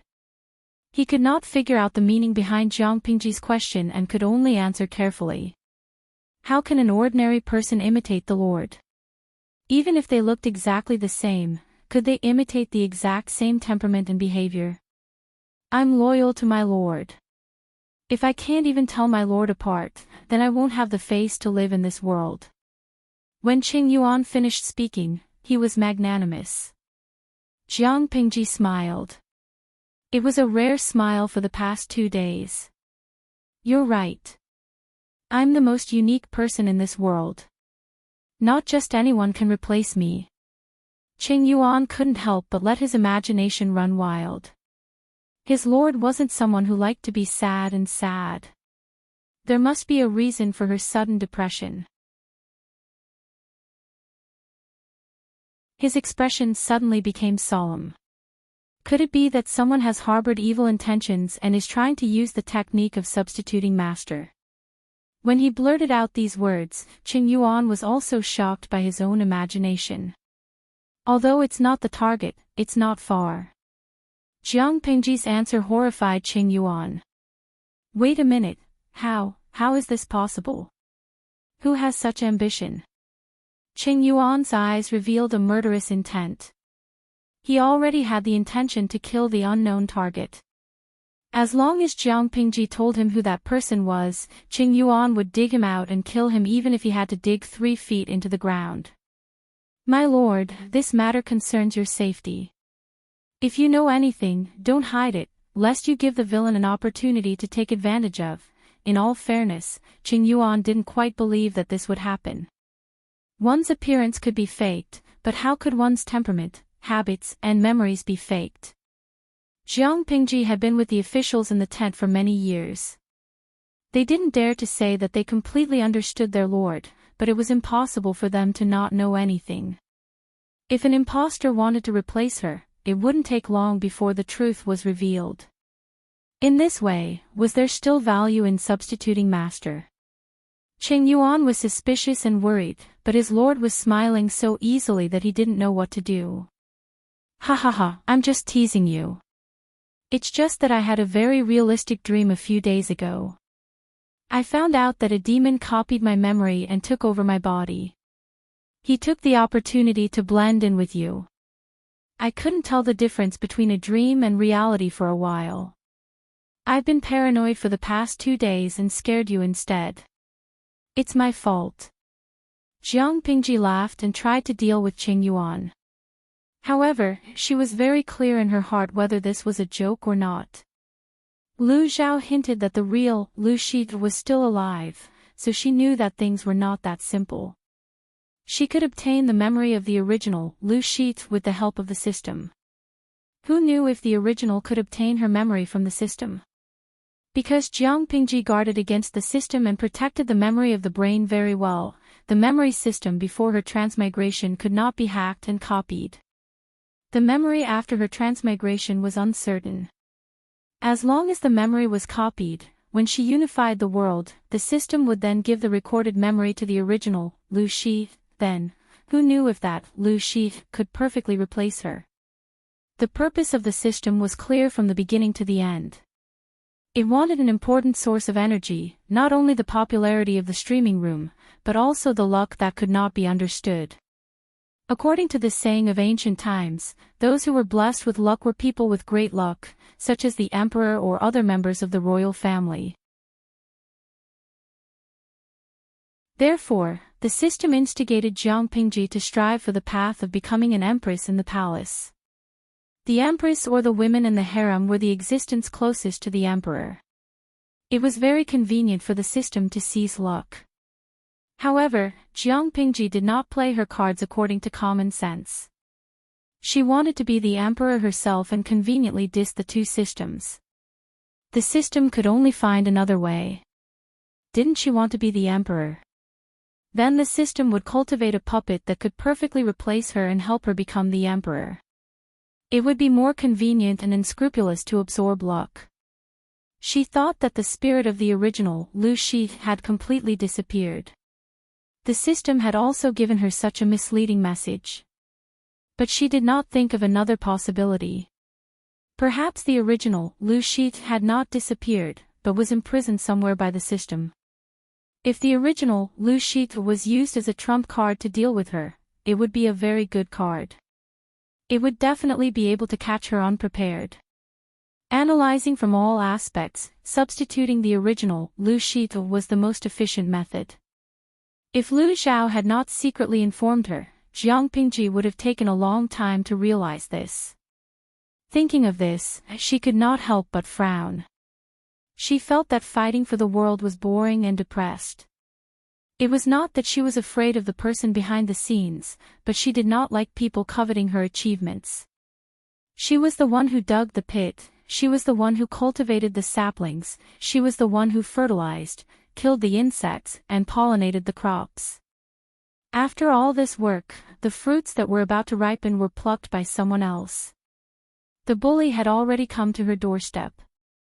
Was she not allowed to explode?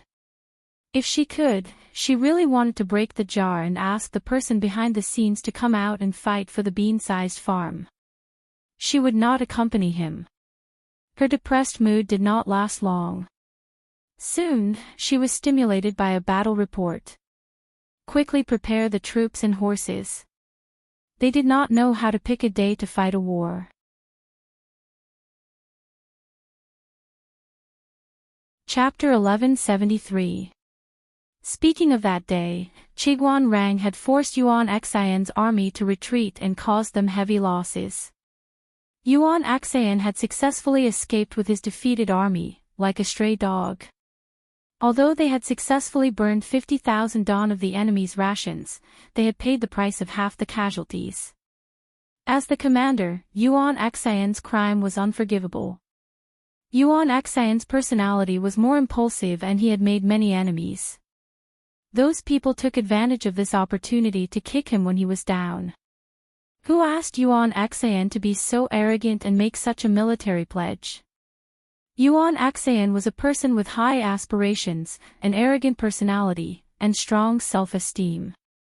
He was usually respected by others. When had he ever been pushed down by others?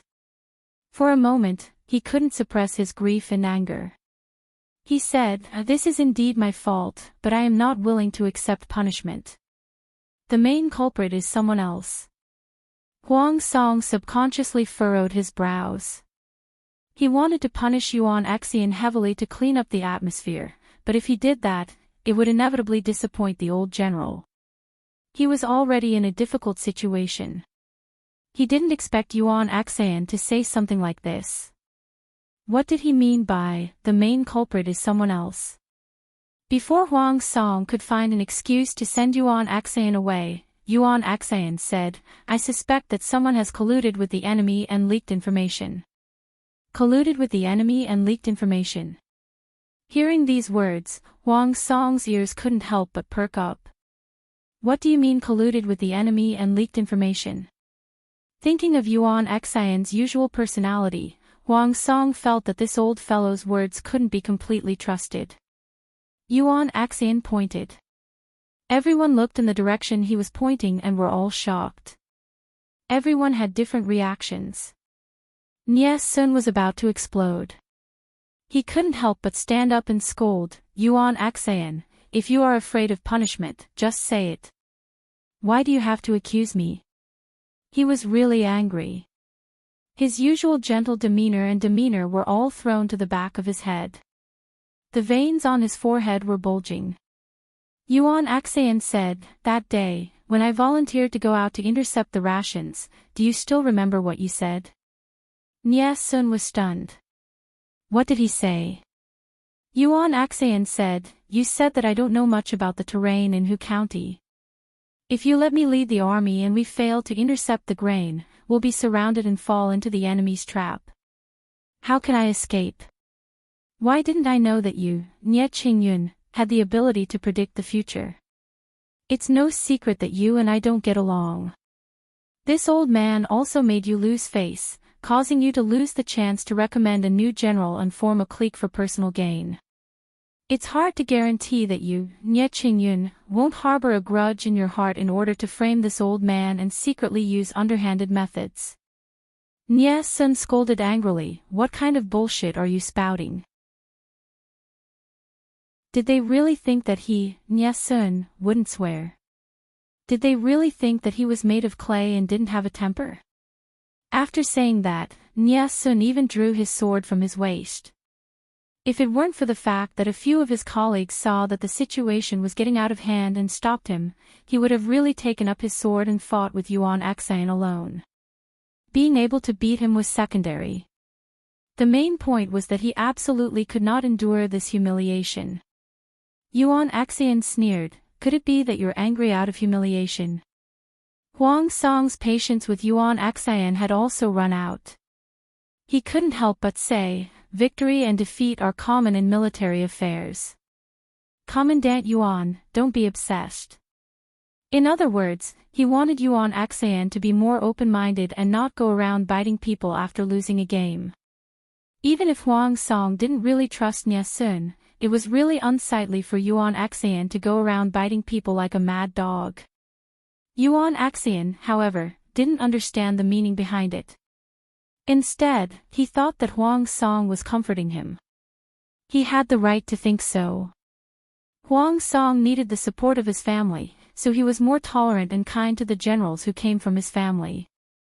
Yuan Axian said, "Why didn't my lord investigate the route and terrain of the south road of Xing City in Hu County? Even if the troops under Liu Shi's tent were divine soldiers, if there wasn't an early warning and no one colluded with the enemy, how could they mobilize troops to the exit of the south road of Xing City in such a short time and set up an ambush in advance? Even if they arrived, they would be a tired army, and it would be even more impossible for them to kill half of their troops." It had to be said that Yuan Axian's rhythm was indeed very good. It was almost perfect. Except for a few strategists who found the loopholes in his words, the others all believed in Yuan Axian's imagination and speculation. At first, it really sounded like it. Seeing this, Nie Sun was so angry that he blacked out and fainted. Everyone was so scared that they panicked again. At this time, Feng Zhu wasn't present, so only Qing Jing could say a few words of justice for Nie Sun. "Old Commandant Yuan, you're wrong," Qing Jing said with a cold face. "The enemy is familiar with the terrain of Hu County, so it's not a problem for them to take a shortcut. After a rapid march, they can indeed reach the south road of Xing City in advance and set up an ambush. They are tired soldiers, but the old commandant didn't notice. They only know how to break out of the encirclement, but they don't know how to react. Why do they only defend and not attack? Isn't it to disturb our army's morale and make the old commandant lose his rationality and sense of propriety? Most of the soldiers who died were not killed by sharp blades, but by fire. Old commandant, you can't even see through this." No one knew that ever since Nie Sun fainted from being bitten by Yuan Axian, Qing Jing had the intention to kill him. Keeping such a person around would cause more conflicts between the civil and military officials under the Lord's command. Sooner or later, there would be a big mess. Huang Song couldn't stand it anymore. He called for a military doctor for Nie Sun and told Yuan Axian to go away and reflect on his actions. He would punish Nie Sun after he woke up. "My lord, we can't indulge old Commandant Yuan anymore." Qing Jing had a headache. After today, Nie Sun and Huang Song would definitely have a complete separation. Even if they didn't, Nie Sun wouldn't be as selfless and loyal as before. Huang Song heard the complaint in Qing Jing's words. What was there to complain about? Complaining that Huang Song was biased towards his own family and treated others poorly. This would only cause the officials to have a different opinion and gradually alienate them from the Lord. Huang Song hardened his heart and said, "I will give Qing Yun an explanation." Qing Jing could only hope that it was not too late to salvage the situation. Who would have thought that the conflict between Yuan Axian and Nie Sun would escalate from a trivial matter to such a serious one? When Nie Sun woke up, Huang Song held his little hand and said a bunch of intimate words. Nie Sun maintained a weak smile the whole time and occasionally responded. Other than himself, no one knew what he was thinking. There were still cracks in a broken mirror, let alone a person's heart. Under Yuan Axian's various death-seeking efforts, Nie Sun developed a deep animosity towards Huang Song. Fortunately, they still had a common enemy to deal with. For the time being, they didn't have the energy to engage in any internal strife. The conflict between the people under Huang Song's command was also temporarily diverted because of the war. South Xingqing intercepted the rations. Our side suffered heavy casualties and the enemy lost 50,000 don of rations. It was barely considered a draw. Huang Song was about to prepare for the next step when he suddenly received a secret letter from Su Bei. In this war, Su Bei was the main force. Huang Song was only a support. Su Bei's troops and Jiang Pingji's troops fought on the Sichuan plains to attract the main force. He requested Huang Song to bypass the main force and launch a sneak attack on Hu County. Although Jiangpingji had a few supply lines, they were all concentrated in Hu County. Once Hu County was lost and the rations were cut off, their side would gain the upper hand.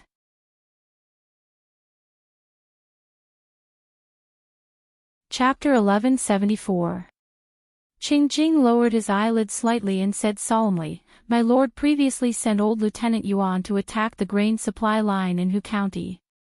Although he succeeded in burning the enemy's 50,000 don of grain, he also alerted the enemy. How could Lu Shi let his guard down? Now that we're using the same trick again, I'm afraid the effect will be minimal." With regards to Su Bei's request, Qingjing didn't think highly of it. Su Bei and Jiangpingji's battle at Sichuan Plain had indeed attracted the attention of most of the troops, but this didn't mean that Huang Song could easily infiltrate the enemy's rear without any risk. The long-distance march was secondary. They were afraid that Jiangpingji would react quickly and cut off Huang Song's main forces' retreat. Hu County was a major grain-producing county. It was also the main supply channel for Jiangpingji's army. How could it be unguarded? It was true that Huang Song and Su Bei had formed an alliance, but they wouldn't go so far as to put themselves in a perilous situation for an ally. This seemed like an easy job, but in reality, it was hard work without any benefits. No one knew who had given Su Bei such an idea. This was too much of a trap for their allies. It wasn't that Huang Song didn't understand Qingjing's words. However, this was the first time he was working with Su Bei in an alliance. It wasn't good to shirk responsibility. They had formed an alliance because of their interests and standpoint. There was no basis for trust at all. This relationship seemed strong, but in reality, it was very fragile. Without any basis of trust, this meant that the outside world could split their alliance from the inside as long as there were enough benefits. Even if they couldn't be divided, the so-called alliance would be useless. That's true, but how do we get rid of this without hurting our friendship? Huang Song asked him. Qingjing said, "Either you tell us the truth, or you send troops to pretend to attack Hu County." Told the truth. Huang Song couldn't react for a moment. Qingjing said, "Of course it's about the original commandant intercepting the rations." Huang Song had already mobilized troops to rob their grain supply. If he were to rob them again in a short period of time, would they be defenseless? This wasn't a sneak attack, it was a suicidal attack. Huang Song frowned awkwardly, but he didn't directly say yes or no. At the same time, the Sichuan Plain was also in full swing. Jiangpingji had conquered the northern borderline and Sangzhou. She could be considered wealthy and overbearing. She had built up another batch of cavalry in a short period of time. The terrain of the Sichuan Plains was wide, and it was extremely suitable for cavalry to roam and scatter, or for heavy cavalry to charge and cut through. She had never been stingy with her family's private treasury. Not to mention her wife's money, she had even taken out her coffin money to strengthen the army. The moment the two armies clashed, Su Bei was undoubtedly at a disadvantage. Regardless of whether it was a head-on clash or a mobile battle, he wasn't a match for them. Han Yu, who was at home and refused to see any visitors, couldn't sit still when he heard about this. Lu Shi owns 2 major horse farms in the northern borderline and Sangzhou. He has plenty of war horses under his command. Who gave you the courage to fight him in the Sichuan Plain? When Han Yu received the news, he was boiling tea in the courtyard. He was so angry that he knocked over the teapot and almost scalded his hand. Upon further investigation, they discovered that this foolish idea had actually been suggested by one of Su Pei's strategists. If we can defeat the enemy army head-on, our morale will be greatly boosted. Han Yu also knew this counselor. The counselor was well versed in theory, but he had almost zero practical experience. He could be considered as another armchair strategist. At the same time, the other party also gave his own reasons. At first glance, those reasons sounded quite reasonable. It was not that the strategist had not thought about the problem of cavalry, but Jiang Pingji had conquered Sangzhou for less than half a year and conquered the northern borderline for only a year. How strong could a cavalry troop be built in such a short time? The cost of training cavalry was very high. Not only did it burn money, but it also consumed a lot of time. Moreover, no matter how strong the cavalry was, as long as there were not many of them, it would not be difficult to deal with them. Excluding the advantage of cavalry, the combat strength of the two sides should not be too different. Sichuan Plain was their main battlefield, so it was not impossible for them to win. Su Pei and the others had thought of everything. The only thing they did not consider was the time Jiang Pingji had spent on training the cavalry. In order to deal with the northern borderline, she had started the formation of the cavalry battalion a few years ago. It was not a year or half a year like everyone thought. During the battle at the northern borderline, the number of cavalry under her command was not large. It was not because she was hiding her strength, but because she did not have enough warhorses. After conquering the northern borderline and Sangzhou, the number of warhorses increased, and the cavalry battalion suddenly expanded several times. After losing the first battle, Su Pei had no choice but to send someone to pull out Han Yu, who was squatting at home and planting mushrooms. As soon as Han Yu came over, he asked Su Pei to withdraw his troops and choose to retreat to the mountain pass. This was to suppress the cavalry's advantage. The cavalry was not omnipotent, but ordinary infantry needed a lot of preparation to fight against cavalry. They also needed to coordinate with the terrain to be effective. For example, in mountainous areas, forests, and valleys, the cavalry's combat strength and survival ability would be greatly reduced. The terrain of Sichuan Plain was vast. It was simply a paradise for cavalry. Not to mention that Lu Shi had the heavy cavalry battalion under his command. No matter how strong their defense was, they would not be able to withstand the joint attack of thousands of heavy cavalry. Instead of choosing to fight head-on, it was better to retreat and use the terrain to stabilize the military situation. Han Yu was cautious by nature. If this battle had been handed to him from the beginning, even if he did not know the strength of the enemy, he would have chosen the safest way to fight. After stabilizing the situation, he would then think of ways to expand the results of the battle. Blindly greedy would only cause him to be consigned to eternal damnation. His choice was a harsh slap to the face of the previous strategist. However, Su Pei valued Han Yu so much that he could not even speak sarcastically. Han Yu did not know how the other party felt. He was only concerned about the situation of the battlefield, such as the losses in the previous battle. When Su Pei withdrew his troops and retreated to defend, Yang Si knew that Han Yu had come out again. Isn't he at home closing his door to guests? Is that a disguised form of confinement? Han Yu was Yang Si's nemesis. Yang Si had no temper at all when faced with this fellow. Qin Gong said, Han Yu is Su Bei's most trusted strategist. The two of them had a small conflict, but it will not be a stalemate forever.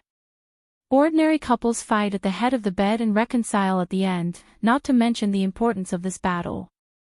Even if Han Yu has a grudge against him, he will not sit idly by. Yang Si, who was originally burning with anger, could not say a word. Qin Gong's honest analogy made him feel like he could not bear to look straight at it. Yang Si did not speak. Qin Gong asked again, "Strategist, is it possible that I have said something wrong?" "No." Yang Si put down his hand and coughed softly. "It makes sense." Qin Gong asked, "What should we do now?" Su Bei's army has retreated and the surrounding area is filled with forests and hills. If Su Bei and his men were to stay here, the combat strength of the cavalry would be equivalent to being crippled unless they found a way to lure them out. Of course, the other way was to attack by force. This would increase the number of casualties. Just as Yang Si was hesitating, the messenger sent news that their lord had dispatched troops to the front line. Yang Si, no way, their lord had finally settled down for a while. Why did she suddenly run to the front line? If their lord wanted to show off in the battle, how could he dissuade her? I'm done for, Yang Si mumbled. Qin Gong asked, what's done for? I'm done for.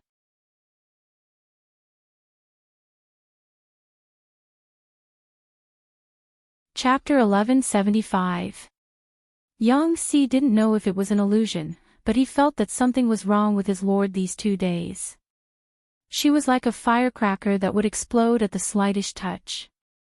Feng Jing, how do you feel after following the lord to attack the city for the past 2 days?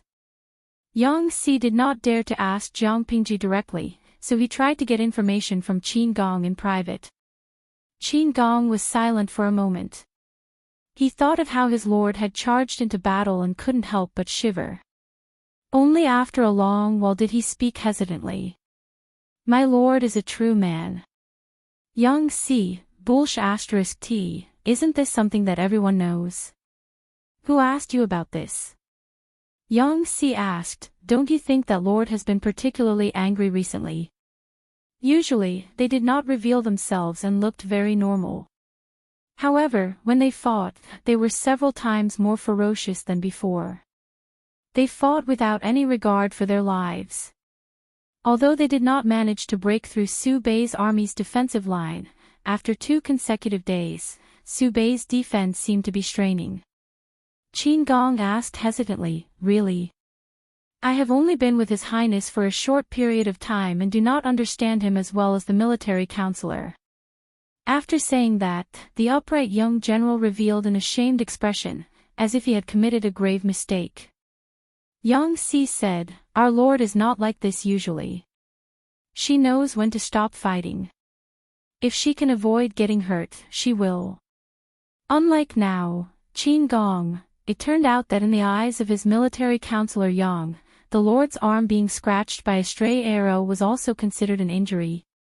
It was really just a scratch on the arm. He had seen it before. The wound was as long as a pinky finger. It was shallow and only the skin was scratched. Yang Si's worries were not unreasonable. Jiang Pingji indeed vented her negative emotions through the war. She had killed to her heart's content, but it was a pity for those who had died under her blade. None of them had a complete corpse. The god-slaying blade had a unique origin. It was a weapon that was on par with the Federation's marshal's blade. It could easily slice through space armors, much less a human body. She killed for a while until her arm was scratched by a stray arrow. A slight pain came from her arm, and she calmed down. No matter what happened to the original, Lu Shi, the owner of this body was her, not anyone else. If Lu Shi wanted to take back his body, Jiang Pingji would not be so thick-skinned as to forcefully occupy it. But if she had the idea of reaping the fruits of victory and forcefully taking over everything that did not belong to her, then she could not blame Jiang Pingji for being ruthless. Jiang Pingji recovered from her low spirits and returned to her usual self. His main focus now was to conquer the world and take over the entire farm as soon as possible. By then, the people hiding in the dark would jump out. What could be more frustrating than being knocked down from the peak when you were about to win? Jiang Pingji had never been a kind person. Since he had offended her to death, then don't blame her for being ruthless and taking revenge. She was able to restrain her ambition and climb her way up from a genetic warrior to the position of the commander of an entire army. How could she not have some patience? Nothing was important, as long as she was the final winner. Jiang Pingji confronted Su Pei at the front lines. The group quietly departed from Hejin County and headed north to Chongzhou. When Gu Zhen appeared in front of Madame Hu, the latter was stunned. Why didn't you stay in Hejin County to recuperate? Why did you come here? Madame Hu was dressed in plain clothes. Even though she had no makeup on, her natural charm was enough to make all the women in the world jealous. He put you under house arrest. Gu Zhen frowned and looked around at the decorations in the house. It was cold and bleak. Madame Hu said, isn't it obvious? Why did he do that? The second madam did not understand. It's because I let Zhao escape. He wanted him to marry a hunter's daughter. Zhao doesn't like it, and neither do I, Madam Hu sneered. Her plump red lips were cold. Just because of this reason, he locked me up here. Gu Zhen's expression was very solemn. How could this be? Madam Hu said, why not? Lanting hasn't even unified Dongxing yet, and he already thinks of himself as the emperor. Faced with Madam Hu's sarcasm, the second madam said, Bai Dai. Madam Hu said, are you here to persuade him? The second madam said, of course not. I think you've misunderstood something. Shut up, Gu Zhen. Madam Hu was so angry that she stood up and glared at the second madam. She sneered and said arrogantly, I've said it before. Don't mess around in front of me. She's just the daughter of a concubine who stole Gu Min's status. I don't need you to interfere with what I do. The two of them did not have a good relationship. They could maintain a facade in front of outsiders, but once there was no one around, they would completely reveal their true colors. Gu Zhen's expression changed. She said, I really don't know what's wrong with you.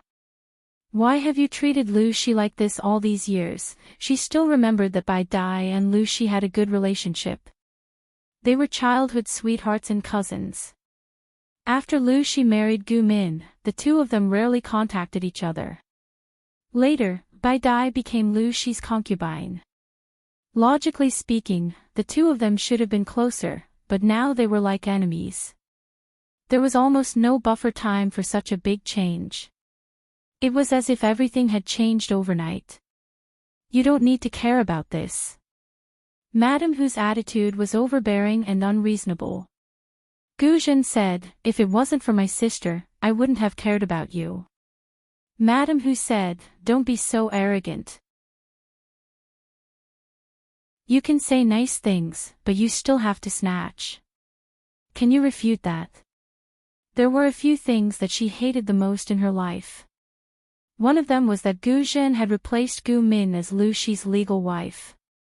Although Lu Shi was not a good person, only Gu Min was worthy of the position of legal wife. Gu Zhen did not want to be entangled with Madam Hu on this issue. The two of them had argued over this issue more than 100 times. Gu Zhen said, I know your temperament. There must be a reason why your attitude towards Lu Shi changed so much. I asked you before, but you always refused to tell me. Now that your relationship with Lu Shi is so strained, are you still going to hide it from me? Does this have anything to do with my sister? Madam Hu said, if I said that Gu Min did not die of illness, but was strangled by Lu Shi with a white silk, would you believe me? Gu Zhen's eyes widened and her mind went blank when she suddenly tossed out a huge bomb. Bai Dai, what did Bai Dai say? Are you kidding me? How could brother-in-law use a white silk too? This was simply the biggest joke in the world. Why not? I saw it with my own eyes. Although I didn't see the person, I saw the shadow through the door and window. It was indeed Lu Shi who strangled her with a white silk. Gu Zhen finally revealed the secret that she had suppressed for more than 10 years. The next day, Lu Shi pretended that nothing had happened. He even pretended to show such a disgusting expression, as if he was really in love with Gu Min *T. It was all fake. Gu Zhen really wanted to say something, but the door outside suddenly opened. The two of them heard the movement and turned their heads in unison. They saw a middle-aged man in a scholar's robe standing at the door.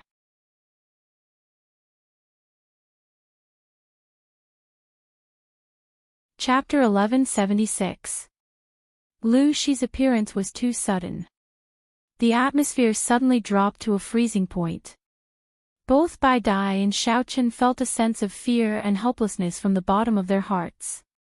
However, Bai Dai quickly calmed down. She sneered at the food box in Lu Shi's hand and said sarcastically, "How long have you been standing outside? Do you want to give me my last meal and then use that white silk to choke me to death like how you strangled Gu Min?" Lu Shi's eyes were dark and gloomy.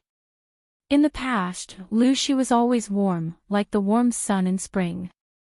He didn't make people feel hot or cold. He was neither hot nor cold, just right. His eyes were also slightly pale. Under the light, they had a kind of amber texture, but now they were like black ink, giving people an inexplicable coldness. Uncharacteristically, Lu Shi didn't speak. Instead, he stared coldly at Bai Dai. Gu Zhen, who was standing beside him, calmed down. Fear grew in her heart. Is what Bai Dai said true? Gu Zhen suppressed the urge to shake her hands and stared at Lu Shi's expression. Sister, did you really strangle her with a piece of white silk? Why did you do that?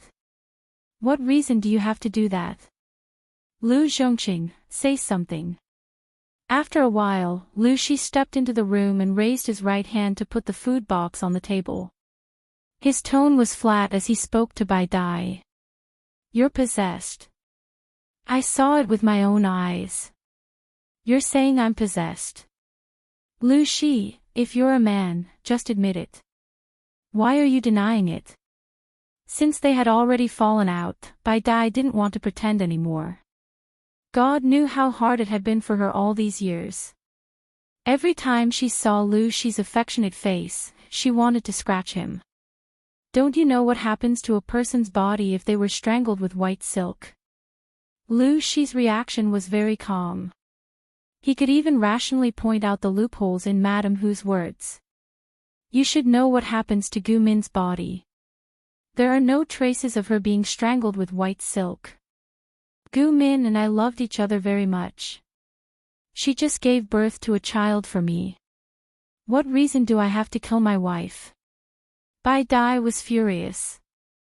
The second madam saw Lu Shi's reaction and took a few steps back in fear. Lu Shi refuted the fact that he had killed his wife, but his reaction proved that he was right. Think about it, if Lu Shi really loved Gu Min to the core, how could he be so calm when he suddenly found out about this absurd thing? Gu Zhen did not dare to accept this fact, but Bai Dai was so angry that she raised her hand and slapped her. Lu Shi, you are the most disgusting person I have ever met in my life. The expected sound didn't come. Instead, her wrist was accurately grabbed by Lu Shi, like an iron clamp. Lu Shi didn't use much strength, but Bai Dai screamed in pain and almost fainted. Her wrist was almost crushed. I didn't kill Ah Min. If you keep spouting nonsense, I'm afraid I'll have to resort to some extreme measures. Lu Shi raised his hand and flung her wrist away. Then, he stood up gracefully and prepared to leave.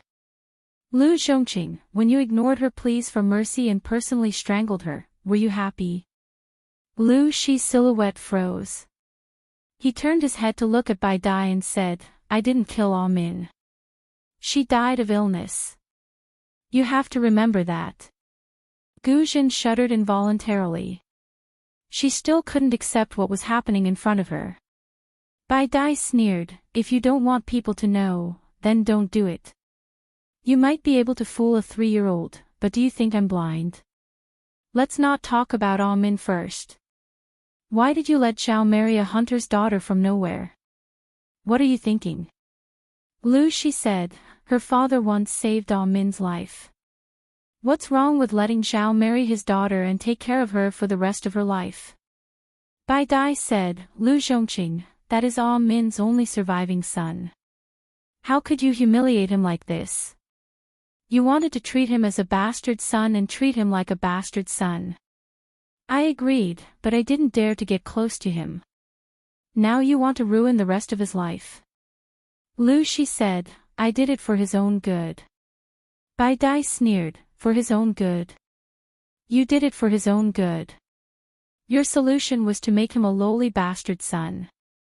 Now he is being suppressed by a lonely soul of unknown origin. Lu Shi is your daughter.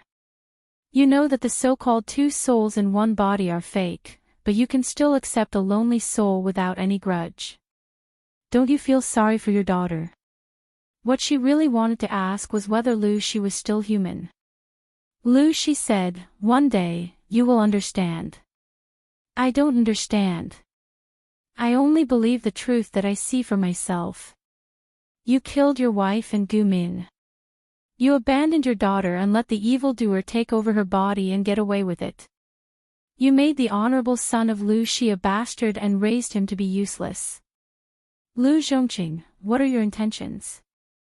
Bai Dai's words were full of blood, but Lu Shi didn't seem to hear it. I told you, you don't understand. You devil. Bai Dai had a bad temper. She had always been unmoved by force or persuasion. Lu Shi's words didn't work at all. Instead, it triggered the resistance that she had suppressed for many years. She covered her rapidly red and swollen wrist and said angrily, Lu Shi, who was as beautiful as the moon, died a long time ago. Where did you come from, evildoer? You caused the death of Gu Min's family. Are you still not satisfied? Yes. Lu Shi was the evildoer. Bai Dai's chest rose and fell violently. Her emotions were completely out of control. If the second madam hadn't come back to her senses and stopped her, she would have pounced on Lu Shi. You too. Lu Shi finally turned around and looked at the two of them. His eyes were still cold. Let me calm down. After saying that, Lu Shi left without looking back. His footsteps sounded as if he was fleeing for his life. Let me go. After Lu Shi left, Bai Dai finally lost her temper and pushed the second madam aside. Do you want to die? The second madam stopped her. If you continue to provoke him, he might really kill you. He's not a man if he doesn't kill me. I don't expect him to spare my life if he dares to kill his beloved wife. Bai Dai was still emotional, but the second madam refused to let her go. The two of them could only stand there in a stalemate. What was Lu Shi doing at that moment? He staggered back to his study and slammed the door. He fell to the ground as if he had used up all his strength. His forehead was covered in sweat. As time passed, he curled up into a ball. The veins on his forehead bulged. It was terrifying. Do you really think you are Lu Shi? I'm not satisfied with your performance today. Lu Shi's eyes were closed. He breathed hot air through his nose and mouth as if he had fallen asleep. How did Gu Min die? Correct your position and identity. You have no right to question me like this. I'll ask you again. How did Gu Min die? Because of Lu Shi's resistance, the voice in his head was silent for a while before it spoke again. I said she was an outsider. She was destined to be rejected by the plane's consciousness and return to her own world. Bai Dai said you strangled her with my body.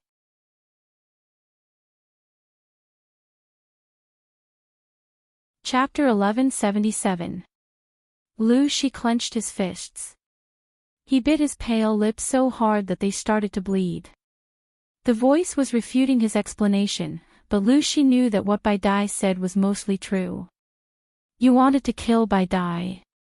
If I didn't stop you, they would have been strangled by you.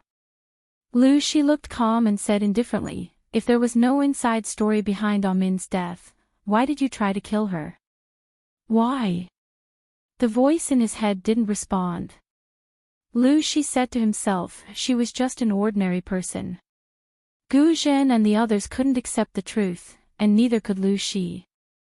If the truth was wrong from the beginning, then wouldn't his years of planning be a joke? Bai Dai's questions rang in Lu Shi's ears. His mind was shaken and he almost choked.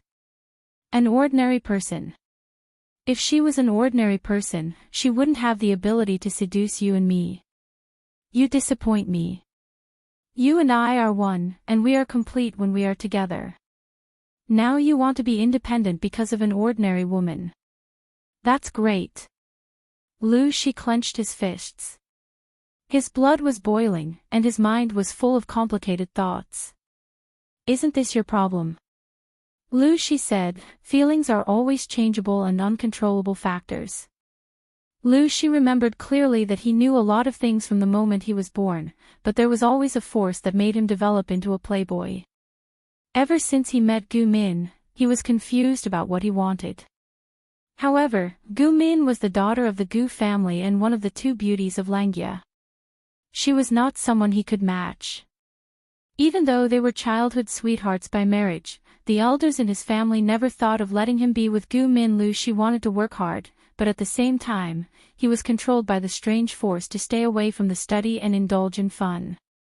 It wasn't until 2 years before Gu Min's marriage proposal that Lu Shi met an immortal. He was coaxed to eat a magical elixir, and suddenly remembered everything. He was ordered to impersonate Lu Shi, but he didn't go through the proper process of reincarnation, so his memory was forcibly sealed by the plane's consciousness. Lu Shi didn't feel relieved when his memory was restored. Instead, he became more and more afraid. This kind of fear reached its peak with the death of the two eldest sons. According to history, Lu Shi never had a legitimate son. You and Gu Min are both imposters. Would your legitimate son be allowed to exist? Lu Shi knew that the consciousness of the plane would eliminate the anomalies in order to protect its own interests. Looking at his clever daughter, Lu Shi felt as if he had fallen into an ice cellar. If the two legitimate sons could not stand, then the legitimate daughter in front of him, who had both soul and soul, this body was specially prepared by the plane's consciousness for the child of destiny. Now, it has been taken by your daughter. Do you know that? The familiar voice was like a death knell, causing Lu Shi to be immersed in fear at every moment. Lu Shi was at a loss. What should I do? Tell me, what should I do? Let's go with the flow and wait patiently for the child of providence to come. Only by absorbing enough, will you be able to save their souls. Wait for the son of providence. Didn't this mean that the daughter would? Lu Shi wanted to say something but stopped. His heart was filled with an unprecedented disgust and worry. However, he didn't dare to show it. Seeing that Gu Min was pregnant with her third child and that she was smiling again, he heaved a sigh of relief.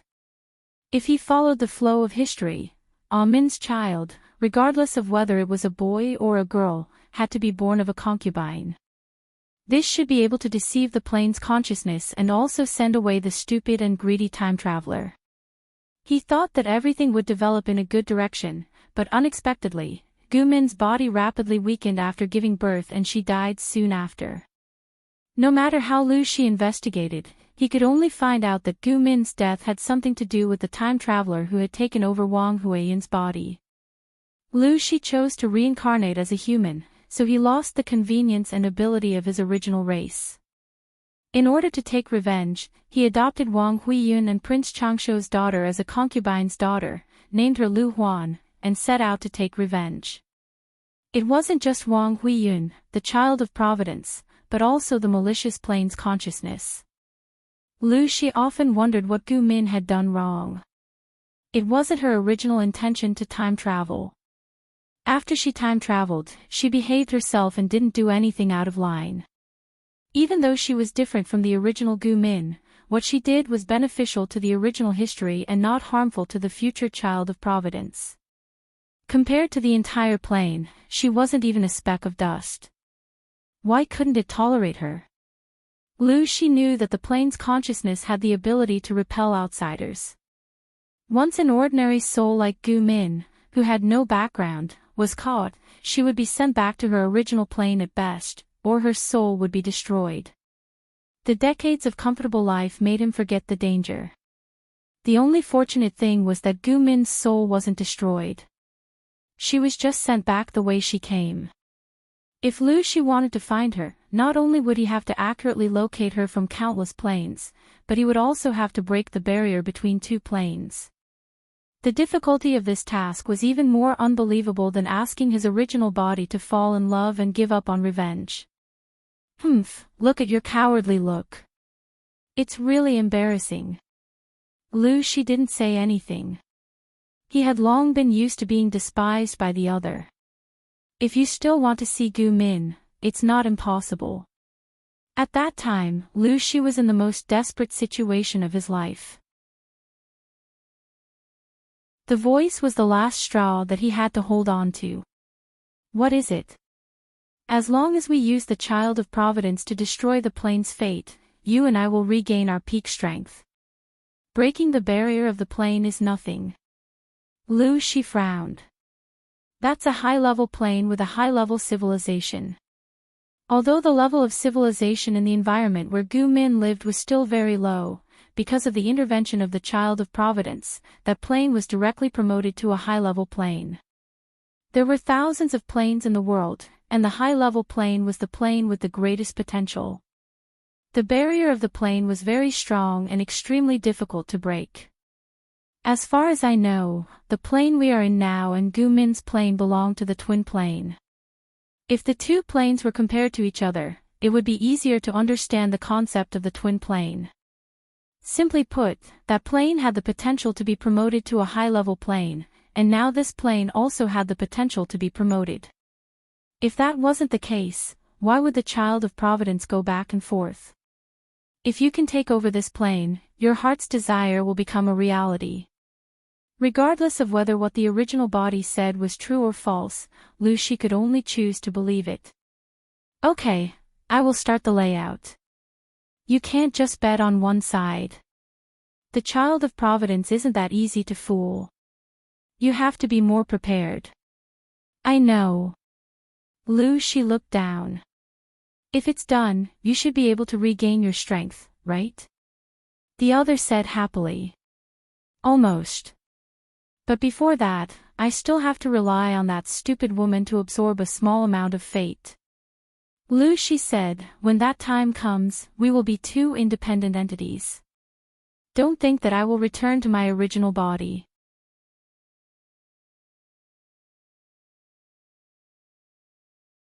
Chapter 1178. From the moment of separation, you and I are two independent entities. I am not your vassal. Lu Shi barely regained his senses. Because of his return to reason, he had to restrain himself from completely falling out with the other party. Perhaps the target of his revenge would not only be the previous ones, but also one more. This is just your personal opinion, a foolish and naive one. Do you think that by possessing a human body and living as a human for decades, you are really a human in your bones? Even if you are willing to be a human, you still have to ask the consciousness of this plane and the patrolling merchant if they are willing to let you go. Gu Min was lucky enough to be expelled, but what about you? Your soul was destroyed and turned into cosmic dust. If you insist on being independent and resist my fusion, neither of us can resist the harm of the outside world. Are you willing to die like this? The voice knew Lu Shi's weakness too well because Lu Shi was the love it had separated. Gu Min and the few human children she had were his weakness. Looking at Lu Shi's useless appearance, it was even more glad that it had separated its love back then. Emotions were indeed a hindrance to it. But no matter how much it despised Lu Shi, it couldn't let him run around outside. It had to find a way to take him back as soon as possible.